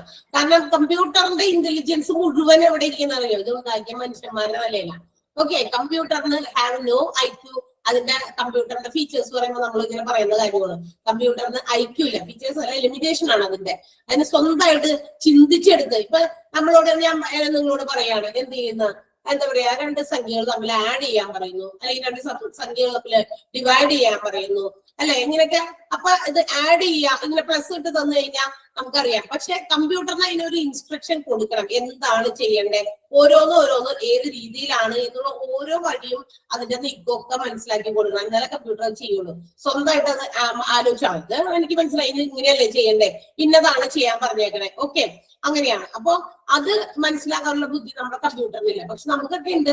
നമ്മൾ ഇന്ന കാര്യം കാണുമ്പോൾ ഇത് ഈ സമയത്ത് ഇങ്ങനെയാണ് ചെയ്യണ്ടേ എന്ന് നമുക്ക് അറിയാം, മനസ്സിലാക്കാം. അതിനെയാണ് IQ എന്ന് വിളിക്കുക. അപ്പൊ എങ്ങനെ ചില ഈ ഇത്തരം സൈക്യാട്രിക് പ്രോബ്ലം ഉള്ള ആളുകൾക്ക് അവരുടെ ആ ഒരു ഇന്റലിജൻസ് കോഷ്യന്റ് അവർക്ക് ഉണ്ടോ, IQ അവർക്ക് എങ്ങനെയാണ് പവർഫുൾ ആയിട്ടുണ്ടോ എന്നൊക്കെ മനസ്സിലാക്കണമെങ്കിൽ അതിന് വേണ്ടിയിട്ടുള്ള ടെസ്റ്റുകൾ കണ്ടക്ട് ചെയ്യാം. And also they provide de addiction services. എന്താ ഡി അഡിക്ഷൻ? അഡിക്റ്റഡ് ആകുക എന്ന് പറഞ്ഞാൽ എന്താ അർത്ഥം? ഏതെങ്കിലും ഒരു പ്രത്യേക കാര്യത്തിൽ നമ്മൾ ഇങ്ങനെ ആയി പോവുക. ചില ആളുകളെ ലിക്വർ, മരുന്ന്, എന്താ പറയാ, ലഹരി പദാർത്ഥങ്ങൾക്ക്, അതുപോലെ തന്നെ മയക്കുമരുന്ന്, അതിനൊക്കെ അഡിക്റ്റഡ് ആകാറുണ്ട്. ചില ആളുണ്ട്, നമ്മുടെ കുട്ടികളൊക്കെ കുറെയൊക്കെ മൊബൈൽ അഡിക്റ്റഡ് ആകുക, അല്ലെ? എന്തെങ്കിലും ഒരു സാധനം നമ്മൾ കുറച്ചു ദിവസം എന്താകുക, ഉപയോഗിക്കാം. ഇപ്പൊ ഏതെങ്കിലും ഒരു പർട്ടിക്കുലർ ടൈമിൽ നമ്മൾ ഇന്ന കാര്യം ഒരു ദിവസം ചെയ്തു, രണ്ടാമത്തെ ദിവസം ആ സമയമായിപ്പോ ഞാൻ ഈ സമയത്ത് തരാം, അപ്പൊ നമുക്കൊന്ന് അത് ചെയ്യാം. മറ്റൊരു ഉദാഹരണമൊക്കെ നമുക്ക് എപ്പോഴും വെറുതെ വീട്ടിലിരിക്കുന്ന ആളുകളൊക്കെ ഉണ്ടെങ്കിൽ സീരിയൽ കാണുക. സീരിയൽ അഡിക്റ്റഡ് ഉണ്ടോ? ഇല്ലേ? കേട്ടതില്ലേ? അതായത് ആ സമയം പോകുന്നത്, ഞാൻ ഈ സമയത്ത് ഒരു സീരിയൽ കണ്ടല്ലോ, ചിലപ്പോ ആദ്യമായിട്ട് ബൈ ചാൻസ് നമ്മൾ ആക്സിഡന്റലി കണ്ടുപോയതായിരിക്കാം, പക്ഷെ അത് കണ്ടപ്പോ നമ്മൾ അതിനകത്ത് ഇഷ്ടപ്പെട്ടു. അപ്പൊ ഓക്കെ, അപ്പൊ ഇന്നലെ ആ സമയത്ത് ഫ്രീ ആയിട്ട് ഇരുന്നപ്പോ ഇന്നലെ ഈ സമയത്ത് നമ്മൾ ഇതാ കണ്ടേ, അപ്പൊ ഞാൻ അത് വെച്ചു, വീണ്ടും അത് പിറ്റേ ദിവസം കണ്ടു.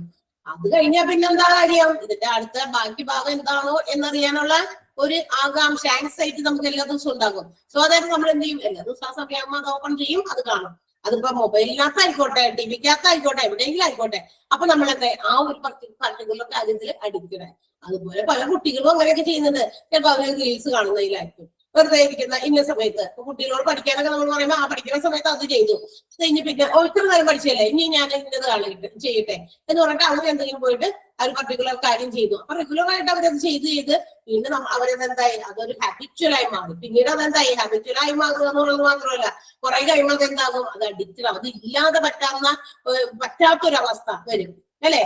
അങ്ങനെ ആയിരിക്കാം ചില ആളുകളിലേക്ക് ഇത്തരം മെന്റൽ ഡിസോർഡേഴ്സ് വന്നത്. അതാണ്. അതുകൊണ്ട് അവർക്ക് അത്തരം ആ ഒരു അഡിക്റ്റഡ് ആയിട്ടുള്ള ആ ഒരു പർട്ടിക്കുലർ കാര്യം എന്താണോ അതിൽ നിന്ന് അവരെ പുറത്തേക്ക് കൊണ്ടുവരിക, എന്ന് വെച്ചാൽ അവരെ അതിൽ നിന്നും മാറ്റുക. അത്തരം ആ ഒരു ചിന്ത അവരിൽ നിന്നും ഇല്ലാതാക്കുന്നത് വരെ അവരെ മറ്റെന്തെങ്കിലും കാര്യങ്ങളിലേക്കൊക്കെ ഇങ്ങനെ കോൺസെൻട്രേറ്റ് ചെയ്യിപ്പിക്കാം. ഏതെങ്കിലും പർട്ടിക്കുലർ കാര്യത്തിൽ മാത്രമേ ഇങ്ങനെ കോൺസെൻട്രേറ്റ് ചെയ്യുമ്പോഴത് അങ്ങനെ ആയി പോകുള്ളൂ, അഡിക്റ്റഡ് ആയി പോകുള്ളൂ. അങ്ങനെ പിന്തിരിപ്പിക്കാൻ ഒരുപാട് വഴികളുണ്ട്. ഓക്കെ, അപ്പൊ എന്തെങ്കിലും ആക്ടിവിറ്റീസ്, മറ്റെന്തെങ്കിലും ആക്ടിവിറ്റീസ് ആ സമയങ്ങളിലൊക്കെ കുറച്ചു നേരം ഒരു 10 മിനിറ്റ് ചെയ്യിപ്പിച്ചാലും മതി. പക്ഷെ അത് അടുത്ത ദിവസം ആകുമ്പോൾ, അല്ലെങ്കിൽ 2-3 ദിവസം കഴിയുമ്പോൾ ആ 10 എന്നുള്ളത് 20 മിനിറ്റ് ആക്കി അവരെ ചെയ്യിപ്പിക്കാം. അതിൽ മാത്രമല്ല, അല്ലെങ്കിൽ പിന്നെ മറ്റു കാര്യങ്ങളുമായിട്ട് ആളുകളുമായിട്ടൊക്കെ മിങ്കിൾ ചെയ്യാനും മറ്റു ഉള്ള അവസരങ്ങളൊക്കെ കൊടുക്കുക. അതിനെയാണ് ഡി അഡിക്ഷൻ സർവീസസ് എന്ന് വിളിക്കുക.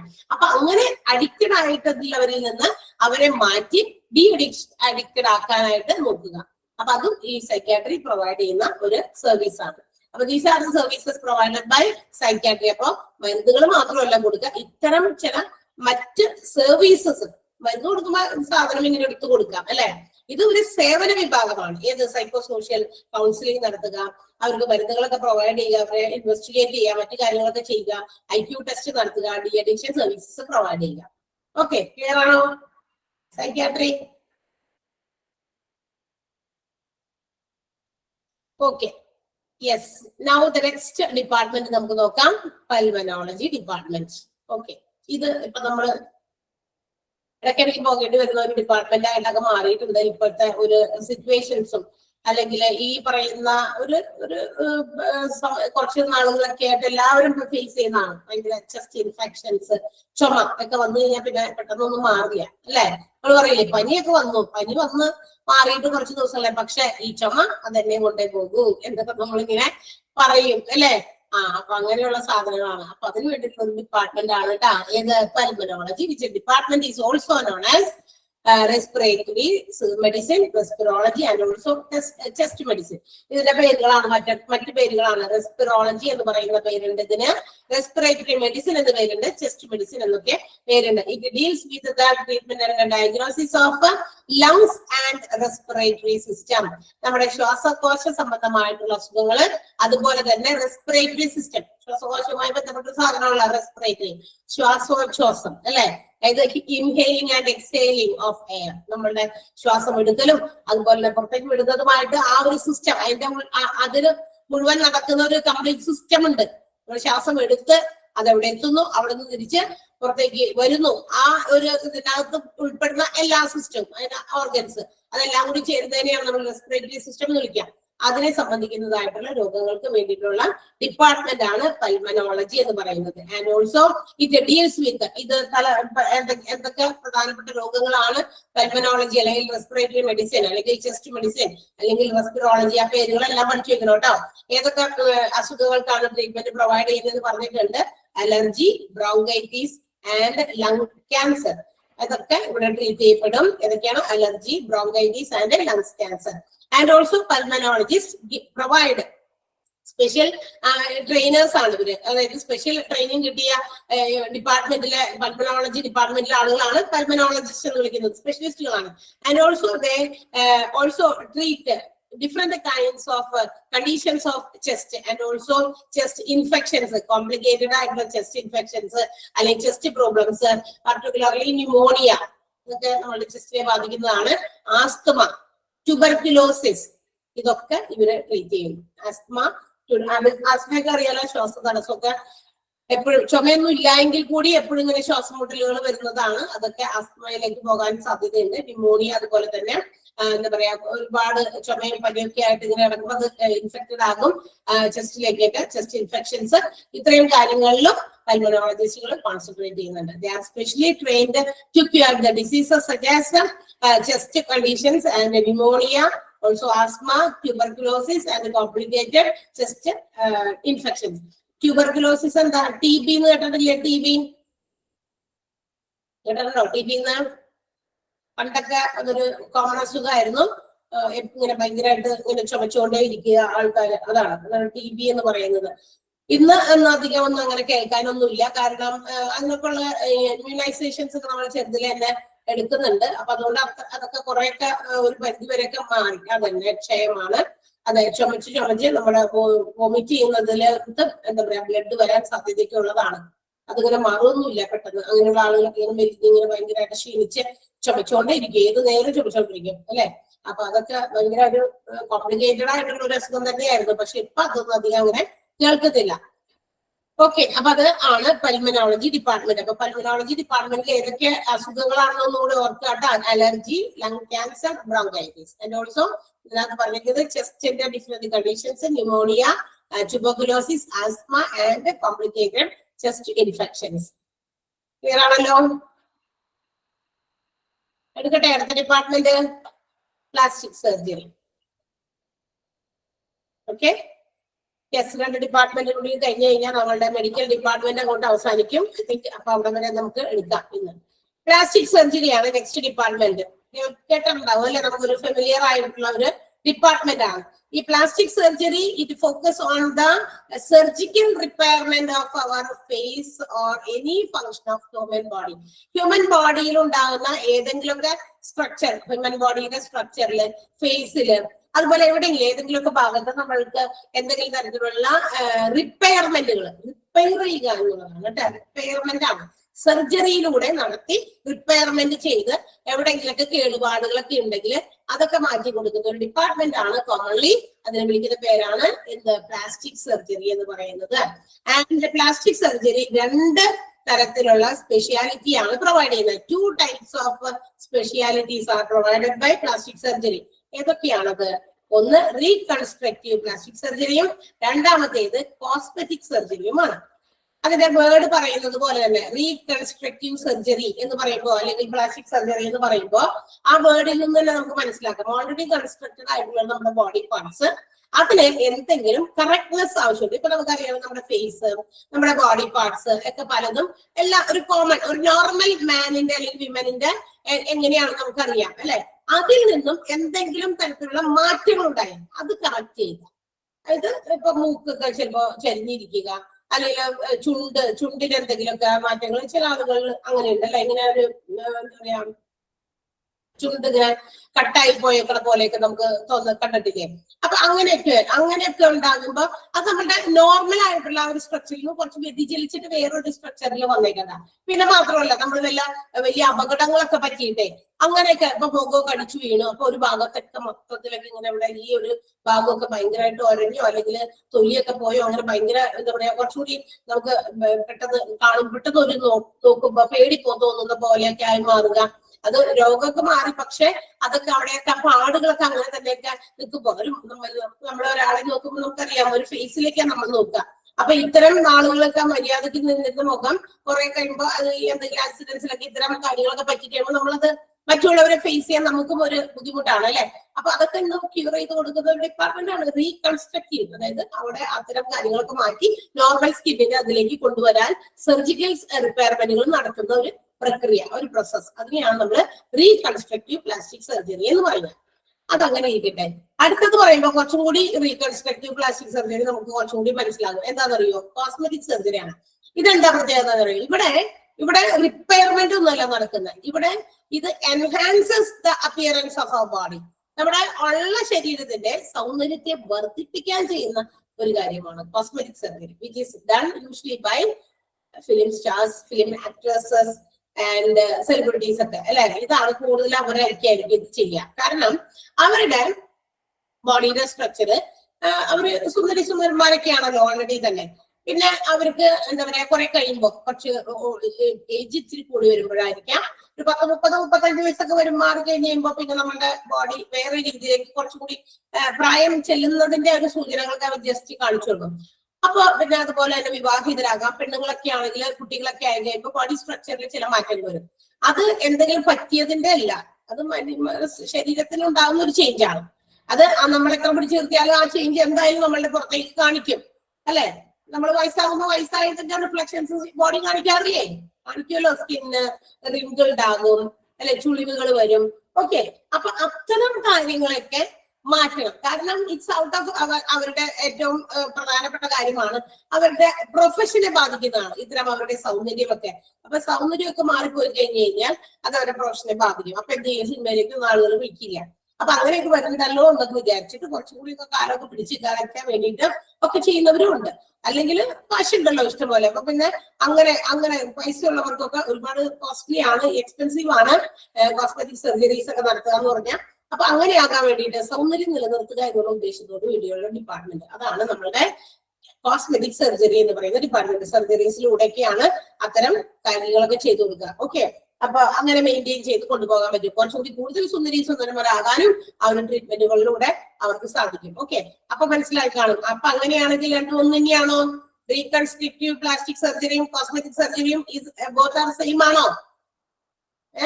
R they same? രണ്ടും ഒന്നാണോ? അല്ല എന്ന് മനസ്സിലാക്കിക്കൊള്ളാം. റീകൺസ്ട്രക്റ്റീവ് എന്ന് പറഞ്ഞാൽ നമ്മുടെ നോർമൽ കണ്ടീഷനിലുള്ള ഫേസിലോ അല്ലെങ്കിൽ മറ്റേ സ്കിന്നിലോ ബോഡി ഏതെങ്കിലും പാർട്സിലോ എന്തെങ്കിലും അപകടങ്ങൾ കൊണ്ടോ അല്ലെങ്കിൽ ജനിച്ചു കഴിഞ്ഞപ്പോഴോ അങ്ങനെയൊക്കെ ഉണ്ടെങ്കിൽ അത്തരം കാര്യങ്ങളെ നോർമൽ സ്റ്റേജിലേക്ക് കൊണ്ടുവരാനാണ്. മറ്റേത് നോർമൽ അല്ല. അതെന്താ? കുറച്ചുകൂടി അപ്പീലിംഗ് അപ്പിയറൻസ് ആക്കാനാണ്, കുറച്ചുകൂടി സുന്ദരന്മാരാക്കുന്നതിന് വേണ്ടിയിട്ടുള്ള സർജറീസ് ആണ് നടത്തുന്നത്. Okay, yes. അപ്പൊ രണ്ടും ഒന്നല്ല എന്ന് ഓർത്തിരിക്കുക. ആൻഡ് ലാസ്റ്റ് ഡിപ്പാർട്ട്മെന്റ് കൂടി ഒന്നുകൂടി പറഞ്ഞേക്കാം. ഏതായാലും എന്റെ അവർ ഇനി വേറെ ആളും ഇല്ലല്ലോ. ഓക്കെ, പറഞ്ഞോട്ടെ. Urology and andrology. Okay, yes. അപ്പൊ നമ്മള് നെക്സ്റ്റ് ഡിപ്പാർട്ട്മെന്റ് ആണ് യൂറോളജി ആണ്. അത് പറയുന്നത് കൂടുതലും ആൻഡ്രോളജി അല്ല, യൂറോളജി ആണ്. Branch of medicine that focus on the surgical and medical diseases of male and female urinary tract system and also male reproductive system. അതായത് സ്ത്രീകളിലും പുരുഷന്മാരിലും ഉണ്ടാകുന്ന എന്താ പറയാ നമ്മുടെ യൂറിൻ സംബന്ധമായിട്ടുള്ള പ്രശ്നങ്ങൾ, എന്താ പറയാ മൂത്രാശയ സംബന്ധമായിട്ടുള്ള പ്രശ്നങ്ങൾ, ബുദ്ധിമുട്ടുകൾ, അതിനു വേണ്ടിയിട്ടുള്ള ഒരു ഡിപ്പാർട്ട്മെന്റ് ആണ്. മാത്രമല്ല മെയിൽ റീപ്രൊഡക്റ്റീവ് സിസ്റ്റം, അതായത് പുരുഷന്മാരുടെ റീപ്രൊഡക്ഷനുമായിട്ട് പ്രത്യുൽപാദനവുമായി ബന്ധപ്പെട്ടിട്ടുള്ള കുറെ ഓർഗൻസ് ഉണ്ടല്ലോ. അപ്പൊ ആ ഓർഗൻസുകളിലേക്ക് എന്തെങ്കിലുമൊക്കെ ഡിസീസസ് ബാധിച്ചത് കൊണ്ട് അവർക്ക് പ്രത്യുൽപാദനം നടത്താൻ പറ്റാത്ത ഒരു അവസ്ഥയിലാണെങ്കിൽ അതിനു വേണ്ടിയിട്ടുള്ള ട്രീറ്റ്മെന്റുകൾ കൂടി എന്തിൽ കൊടുക്കുന്നുണ്ട്? യൂറോളജിയിൽ കൊടുക്കുന്നുണ്ട്. നമ്മൾ വേറെ പറഞ്ഞിരുന്നു, ഫീമെയിൽ റീപ്രൊഡക്റ്റീവ് സിസ്റ്റത്തെ ബാധിക്കുന്ന ആ ഒരു കംപ്ലീറ്റ് സ്പെക്ട്രം ഓഫ് ഡിസീസസ് എവിടെയാ ക്യൂർ ചെയ്യുന്നേ? അതേത് ഡിപ്പാർട്ട്മെന്റാ? ഫീമെയിൽ റീപ്രൊഡക്റ്റീവ് സിസ്റ്റത്തിന് വേണ്ടി ഒരു ഡിപ്പാർട്ട്മെന്റ് ഉണ്ടല്ലോ. ഇതുപോലെ തന്നെ സ്ത്രീകളുടെ പ്രത്യുൽപാദനവുമായി ബന്ധപ്പെട്ട് ഗൈനക്കോളജിയാണ്. ഓക്കെ, അപ്പൊ അതുപോലെ മെയിലിനും വേണ്ടേ? ഇപ്പൊ സ്ത്രീകൾക്ക് മാത്രമാണോ അങ്ങനത്തെ പ്രശ്നങ്ങൾ ഉണ്ടാകുക? പ്രശ്നങ്ങൾ അല്ലല്ലോ അല്ലെ. പുരുഷന്മാരിലും അത്തരം പ്രശ്നങ്ങളൊക്കെ ഫേസ് ചെയ്യുന്നവരുണ്ട്. അപ്പൊ അതുകൊണ്ട് തന്നെ അവർക്ക് വേണ്ടിയിട്ടുള്ള ഒരു ഡിപ്പാർട്ട്മെന്റ് ആണ് മെയിൽ റിപ്രൊഡക്റ്റീവ് സിസ്റ്റത്തെ ബാധിക്കുന്ന ഡിസീസസിന് വേണ്ടിയിട്ടുള്ള ഡിപ്പാർട്ട്മെന്റ് കൂടിയാണ് യൂറോളജി. ആൻഡ് ഏതൊക്കെ അവയവങ്ങളാണ് അപ്പൊ അതിനകത്ത് പെടുന്നതെന്ന്, ആ ഓർഗൻസ് മെയിൽ റിപ്രൊഡക്റ്റീവ് സിസ്റ്റത്തെ ബാധിക്കുന്ന പ്രശ്നങ്ങൾക്കും അതുപോലെ തന്നെ യൂറോളജിയിൽ ഡൊമൈൻ ചെയ്യുന്ന ഓർഗൻസ് പ്രധാനമായിട്ടും ഏതൊക്കെയാന്ന് പറയുന്നത് കിഡ്നി, അഡ്രിനൽ ഗ്ലാൻഡ്സ്, മാത്രമല്ല യുറേറ്റേഴ്സ് മൂത്രനാളി, urinary bladder which the urine stored, urine store ചെയ്ത് വെക്കുന്ന urinary bladder, urethra the duct through which urine is passed, അതായത് യൂറിൻ ഡിസ്ചാർജ്ഡ്, യൂറിൻ പുറത്തേക്ക് വിടുന്ന ആ ഒരു ചെറിയ സുഷിരം, അതാണ് നമ്മുടെ യുറേത്ര. മെയിൽ റിപ്രൊഡക്റ്റീവ് സിസ്റ്റം, ഇതൊക്കെയാണ് ഈ നമ്മുടെ യൂറോളജിയിൽ കവർ ചെയ്യുന്ന അല്ലെങ്കിൽ ഇൻക്ലൂഡ് ചെയ്യുന്ന ഓർഗൻസ്. ഒന്നുകൂടി പറയാം, കിഡ്നി, അഡ്രിനൽ ഗ്ലാൻഡ്, സ്രാവി ഗ്രന്ഥി, യുറേറ്റേഴ്സ് മൂത്രനാളി, യൂറിനറി ബ്ലാഡർ അത് എന്താ പറയാ കളക്ട് ചെയ്ത് വെക്കുന്ന സ്ഥലം യൂറിൻ, യുറേത്ര എന്ന് പറയുന്നത് മൂത്രം പുറത്തേക്ക് പോകുന്ന ആ ഡക്ട്, ആ ഓപ്പണിംഗ് ആണ്. പിന്നെ മെയിൽ റിപ്രൊഡക്റ്റീവ് ഓർഗൻസ് എല്ലാം തന്നെ വരും. ഇനി ഓൾസോ മെഡിക്കൽ കണ്ടീഷൻസ്, എന്തൊക്കെ മെഡിക്കൽ കണ്ടീഷൻസിനാണ് ഇവിടെ ട്രീറ്റ്മെന്റ് കൊടുക്കുക? യൂറിനറി ട്രാക്ട് ഇൻഫെക്ഷൻസ് എല്ലാം, മൂത്രാശയ സംബന്ധമായിട്ടുള്ള എന്ത് ഇൻഫെക്ഷൻസ് വന്നാലും അത് ട്രീറ്റ് ചെയ്യുന്നുണ്ട്. And also surgical conditions of ബ്ലാഡറിന് എന്തെങ്കിലുമൊക്കെ ഡിസീസസ് ബാധിച്ചാൽ അതിന്റെ സർജറീസ്, പ്രോസ്റ്റേറ്റ് ക്യാൻസറിന് വേണ്ടിയിട്ടുള്ള സർജറീസും അതുപോലെ ട്രീറ്റ്മെന്റുകളും, അതുപോലെ കിഡ്നി സ്റ്റോൺസ്, കൺജനിറ്റൽ അബ്നോർമാലിറ്റീസ്, ജന്മനാ തന്നെ നമുക്ക് എന്താ പറയാ ഇത്തരം റീപ്രൊഡക്റ്റീവ് അവയവങ്ങളെ സംബന്ധിക്കുന്ന എന്തെങ്കിലും പ്രശ്നങ്ങളൊക്കെ ഉണ്ടെങ്കിൽ അത് സർജറീസിലൂടെ ക്യൂർ ചെയ്യുന്നുണ്ട്. And also traumatic injury. എന്താ ട്രോമാറ്റിക് ഇഞ്ചുറി എന്ന് പറഞ്ഞാൽ എന്തെങ്കിലും പെട്ടെന്നുണ്ടാകുന്ന വലിയ തള്ളലോ അല്ലെങ്കിൽ വീഴ്ചയിലോ നമുക്ക് വലിയൊരു എന്തെങ്കിലും ഒരു ഇഞ്ചുറി കിട്ടി, അതൊക്കെ അവിടെ ചിലപ്പോ അന്നേരമൊക്കെ നമ്മള് എന്താ പറയാ ബാഹ്യമായിട്ട് കണ്ട വല്ല ട്രീറ്റ്മെന്റുകളൊക്കെ എടുത്തു. ഓക്കെ, പിന്നീട് കുറെ കഴിയുമ്പോഴായിരിക്കും ചിലപ്പോ എന്തെങ്കിലും ഈ റിപ്രൊഡക്റ്റീവുമായിട്ട് ബന്ധപ്പെട്ട എന്തെങ്കിലും ചികിത്സയ്ക്ക് വേണ്ടി ചെന്നപ്പോഴായിരിക്കും നമ്മൾ അറിയണത് അങ്ങനെ പണ്ടത്തെ എന്തൊക്കെയോ ഒരു വീഴ്ചയിലോ അല്ലെങ്കിൽ ഒരു വയലൻസ് വലിയ അക്രമത്തിൽ നിന്നോ എന്തെങ്കിലും ഒരു പുഷ് അല്ലെങ്കിൽ ഒരു ഇടിയൊക്കെ കിട്ടിയതിന്റെ ഇഞ്ചുറി ഒക്കെ അതിനെ ബാധിച്ചിട്ടുണ്ട്. അതുകൊണ്ടാണ് ഈ റിപ്രൊഡക്ഷൻ നടക്കാത്തത്. അതൊക്കെ പിൽക്കാലത്തായിരിക്കും മനസ്സിലാകുക ആണുങ്ങളിലെ. അപ്പൊ അതൊക്കെ മനസ്സിലാക്കാൻ വേണ്ടിയിട്ട് അത്തരം ഇഞ്ചുറീസ് ഒക്കെ ഉണ്ടെങ്കിൽ അതും ഇവിടെ ട്രീറ്റ് ചെയ്യുന്നതാണ്. പിന്നെ എന്താ പ്രോസ്റ്റേറ്റ് ക്യാൻസർ. പ്രോസ്റ്റേറ്റ് എന്ന് പറയുന്നത് it's an important organ in male റിപ്രൊഡക്ഷനകത്ത് വരുന്ന ഒരു ഭാഗമാണ്, ഒരു ഓർഗനാണ് പ്രോസ്റ്റേറ്റ് എന്ന് പറയുന്നത്. ആ ഭാഗത്ത് ക്യാൻസർ ഉള്ളതുകൊണ്ട് ചില ആളുകൾക്ക് റിപ്രൊഡക്ഷൻ ചിലപ്പോൾ സാധ്യമാകില്ല. അപ്പൊ അതൊക്കെ ഉണ്ടെങ്കിൽ അതും ക്യൂർ ചെയ്യാം. അത്തരം പ്രോസ്റ്റേറ്റിൽ ഉണ്ടാകുന്ന ക്യാൻസേഴ്സ് ക്യൂർ ചെയ്യുന്നതും യൂറോളജി ഡിപ്പാർട്ട്മെന്റിലാണ്. യൂറോളജി ഏതൊക്കെ അവയവങ്ങളാണ്? Kidney, adrenal gland, urethra, ureters, urinary bladder, male reproductive organs എല്ലാം തന്നെ വരുന്നുണ്ട്. ആൻഡ് എന്തൊക്കെ മെഡിസിൻസ് ആണ് അല്ലെങ്കിൽ എന്തൊക്കെ സർജിക്കൽ കണ്ടീഷൻസ് ആണ്? അത് ബ്ലാഡറിന്റെ surgeries, prostate cancer, kidney stones, അതൊക്കെ അറിയാമല്ലോ അല്ലെ, കോൺജനിറ്റൽ അബ്നോർമാലിറ്റീസ്, ജന്മനാ തന്നെ ഏതെങ്കിലും ഇത്തരം റിപ്രൊഡക്ഷനുമായി ബന്ധപ്പെട്ടിട്ടുള്ള വല്ല പ്രശ്നങ്ങളൊക്കെ ഉണ്ടായിരുന്നു, അതൊക്കെ പിന്നീടൊക്കെ ചികിത്സിക്കും. അതായത് ഇങ്ങനെയൊക്കെ വരുമ്പോഴാണ് നമ്മൾ ഇത് ഇന്നതായിരുന്നു, ജന്മന തന്നെ ആൾക്ക് അങ്ങനത്തെ ഒരു പ്രശ്നമുണ്ട് എന്ന് മനസ്സിലാകുന്നത്. ജനിക്കുമ്പോ തന്നെ റിപ്രൊഡക്ഷനുമായിട്ട് ബന്ധപ്പെട്ടുള്ള ചികിത്സകളൊന്നും നമ്മൾ നടത്തുന്നില്ലല്ലോ. അതൊക്കെ ചിലപ്പോൾ ആ ചികിത്സ എടുക്കുന്ന സമയത്തായിരിക്കും എന്തുകൊണ്ട്, എന്താണ് എന്തെങ്കിലും പ്രശ്നം, ആണുങ്ങൾക്കാണ് പ്രശ്നമെങ്കിൽ അത് എവിടെയാണ് എന്നൊക്കെ കണ്ടെത്തണം. അപ്പൊ അത്തരം പ്രശ്നങ്ങളൊക്കെ ക്യൂർ ചെയ്യുന്നത് നമ്മുടെ യൂറോളജിയിലാണ്. ഓക്കെ, മനസ്സിലായോ എന്താണ് യൂറോളജി ഡിപ്പാർട്ട്മെന്റ്? ക്ലിയർ അല്ലേ? അപ്പൊ നമ്മളുടെ മെഡിക്കൽ ഡിപ്പാർട്ട്മെന്റുകളാണ് പറഞ്ഞുകൊണ്ടിരുന്നത് ഇത്ര ദിവസങ്ങളൊക്കെ ആയിട്ട്. മെഡിക്കൽ ഡിപ്പാർട്ട്മെന്റുകളായതുകൊണ്ടും ഒരുപാട് കാര്യങ്ങൾ നമുക്ക് ഡിപ്പാർട്ട്മെന്റ് റിലേറ്റഡ് ആയിട്ടൊക്കെ ഇങ്ങനെ എക്സ്റ്റെൻഡ് ചെയ്ത് പറഞ്ഞു പോകേണ്ടതുകൊണ്ടൊക്കെയാണ് ഇത്രയും സമയം എടുത്തത്. അപ്പൊ മെഡിക്കൽ ഡിപ്പാർട്ട്മെന്റ് നമ്മൾ ഫിനിഷ് ചെയ്തു. എവിടെ തുടങ്ങിയ ophthalmology, orthopaedics, paediatrics and neonatology, physiotherapy, psychiatry, pulmonology, then plastic surgery and urology. ഇത്രയും ഡിപ്പാർട്ട്മെന്റുകളാണ് ഇന്ന് പറഞ്ഞത്. ഓക്കെ, അപ്പൊ അതൊക്കെ ഒന്ന് നന്നായിട്ട് വായിച്ച് മനസ്സിലാക്കി വരാം. ഏതാ യൂറോളജിയോ? യൂറോളജി ഇതിന് വേണ്ടിയിട്ടുള്ള ഡിപ്പാർട്ട്മെന്റ് എന്താ പറഞ്ഞത്? മെയിൽ ഫീമെയിൽ യൂറിനറി ട്രാക്ട് സിസ്റ്റത്തെ സംബന്ധിക്കുന്ന മൂത്രാശയ സംബന്ധമായിട്ടുള്ള എന്ത് രോഗങ്ങൾക്കും അത് ആണുങ്ങൾക്കും പെണ്ണുങ്ങൾക്കും ഒരുപോലെ ട്രീറ്റ്മെന്റ് പ്രൊവൈഡ് ചെയ്യുന്ന ഡിപ്പാർട്ട്മെന്റ് ആണ്. മാത്രമല്ല ആണുങ്ങളിലെ റീപ്രൊഡക്റ്റീവ് സിസ്റ്റത്തെ ബാധിക്കുന്ന പ്രശ്നങ്ങൾ, പ്രത്യുൽപാദനവുമായി ബന്ധപ്പെട്ടിട്ടുണ്ടാകുന്ന പ്രശ്നങ്ങൾക്ക് വേണ്ടിയിട്ടും കൂടിയുള്ള ഡിപ്പാർട്ട്മെന്റ് ആണ് യൂറോളജി. യൂറോളജിയിൽ വരുന്ന അവയവങ്ങൾ, ഓർഗൻസിന്റെ പേരുകളാണ് പറഞ്ഞത്. Kidney, adrenal gland, യുറേത്ര, urinary bladder and mail reproductive സിസ്റ്റത്തിൽ വരുന്ന എല്ലാ അവയവങ്ങളും പെടും അതിനകത്ത്. ഓക്കെ, ഇനി ഇതിനകത്ത് എന്തൊക്കെ സർജിക്കൽ കണ്ടീഷൻസ് പ്രൊവൈഡ് ചെയ്യുന്നുണ്ട്? യൂറിനറി ട്രാക്ട് സിസ്റ്റം അല്ലെങ്കിൽ യൂറിനറി ട്രാക്ട് ഇൻഫെക്ഷൻ, മൂത്രാശയ സംബന്ധമായിട്ടുള്ള എന്ത് ഇൻഫെക്ഷൻസ് വന്നാലും അത് ട്രീറ്റ് ചെയ്യുന്നു, അത് മാനേജ് ചെയ്യുന്നുണ്ട്. കൂടാതെ പല സർജിക്കൽ ട്രീറ്റ്മെന്റുകളും ഇതിനകത്ത് വരുന്നുണ്ട്. അത് നമ്മുടെ ബ്ലാഡറിന് ഉണ്ടാവുന്ന സർജറീസ് ആകാം, prostate cancer, kidney stone, abnormalities, congenital abnormalities, പിന്നെ ട്രോമാറ്റിക് ഇഞ്ചുറി. ട്രോമാറ്റിക് ഇഞ്ചുറി എന്ന് പറഞ്ഞാൽ വലിയ ആഘാതത്തിൽ നിന്നൊക്കെ കിട്ടിയ വലിയ കേടുപാടുകൾ ഉള്ളില്, ശരീരത്തിന്റെ ഉള്ളിലെ ഈ പറയുന്ന റീപ്രൊഡക്റ്റീവ് സിസ്റ്റത്തിനകത്ത് പെടുന്ന ഓർഗൻസ് ഇല്ലേ, അതിനൊക്കെ ഏതെങ്കിലും വലിയ എന്താ പറയാ ക്ഷതം സംഭവിച്ചിട്ടുണ്ടെങ്കിൽ അതൊക്കെ പിൽക്കാലത്തായിരിക്കും പിന്നീടായിരിക്കും മനസ്സിലാക്കണേ ഇങ്ങനെ ഒരു ചെയ്യുന്നു, ഇങ്ങനൊരു കാര്യം ഉണ്ടായിട്ടുണ്ട്, അതുകൊണ്ടാണ് കുട്ടികളാകാത്തതിന് കാരണം എന്നൊക്കെ കണ്ടുപിടിക്കുന്നത്. ഓക്കെ, അപ്പൊ അത്തരം ട്രീറ്റ്മെന്റുകളൊക്കെ നടത്തി ഇനി അതിന്റെ ട്രീറ്റ്മെന്റ് കൊടുത്തിട്ട് വേണം പ്രത്യുത്പാദനത്തിന് വീണ്ടും ആളെ എന്താക്കാനായിട്ട്, അതിന് കേപ്പബിൾ ആക്കാൻ വേണ്ടിയിട്ട്. അപ്പൊ അത്തരം ട്രീറ്റ്മെന്റ് ഒക്കെ പ്രൊവൈഡ് ചെയ്യുന്നത് യൂറോളജിയിലാണ്. ക്ലിയർ ആയോ?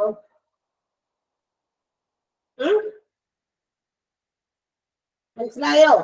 പറയൂ, ചോദിച്ചാള്. ഓക്കെ ഓക്കെ, അപ്പൊ നമ്മളുടെ ഡിപ്പാർട്ട്മെന്റുകൾ, മെഡിക്കൽ ഡിപ്പാർട്ട്മെന്റുകളാണ് കംപ്ലീറ്റ് ചെയ്തത്. അതുവരെയൊക്കെ ഉള്ളത് നന്നായിട്ട് വായിച്ച് മനസ്സിലാക്കിയിട്ട് വരിക. അടുത്ത ദിവസം ഇതിന്റെ നോട്ട്സ് ഉണ്ട്, 1-2 ഒക്കെ എഴുതാനുള്ളൂ, അധികമൊന്നുമില്ല, അത് നമ്മൾ എഴുതി തരാം. അത് കഴിഞ്ഞിട്ട് നമ്മുടെ സപ്പോർട്ടിംഗ് ഡിപ്പാർട്ട്മെന്റ് കൂടി എടുക്കാം. ഓക്കെ, അപ്പൊ നന്നായിട്ട് വായിച്ചു നോക്കിക്കോ. ഇതിനകത്ത് തന്നെ ഓൾറെഡി അവിടെ ഉണ്ടല്ല വില ആ മൂത്രനാളി, അതൊക്കെ ഒന്ന് മലയാളം മാത്രമേ എഴുതി തരാനുള്ളൂ. ഓക്കെ ഓക്കെ, അപ്പൊ skip. Thank you. Thank you, ma'am. You miss. Thank you.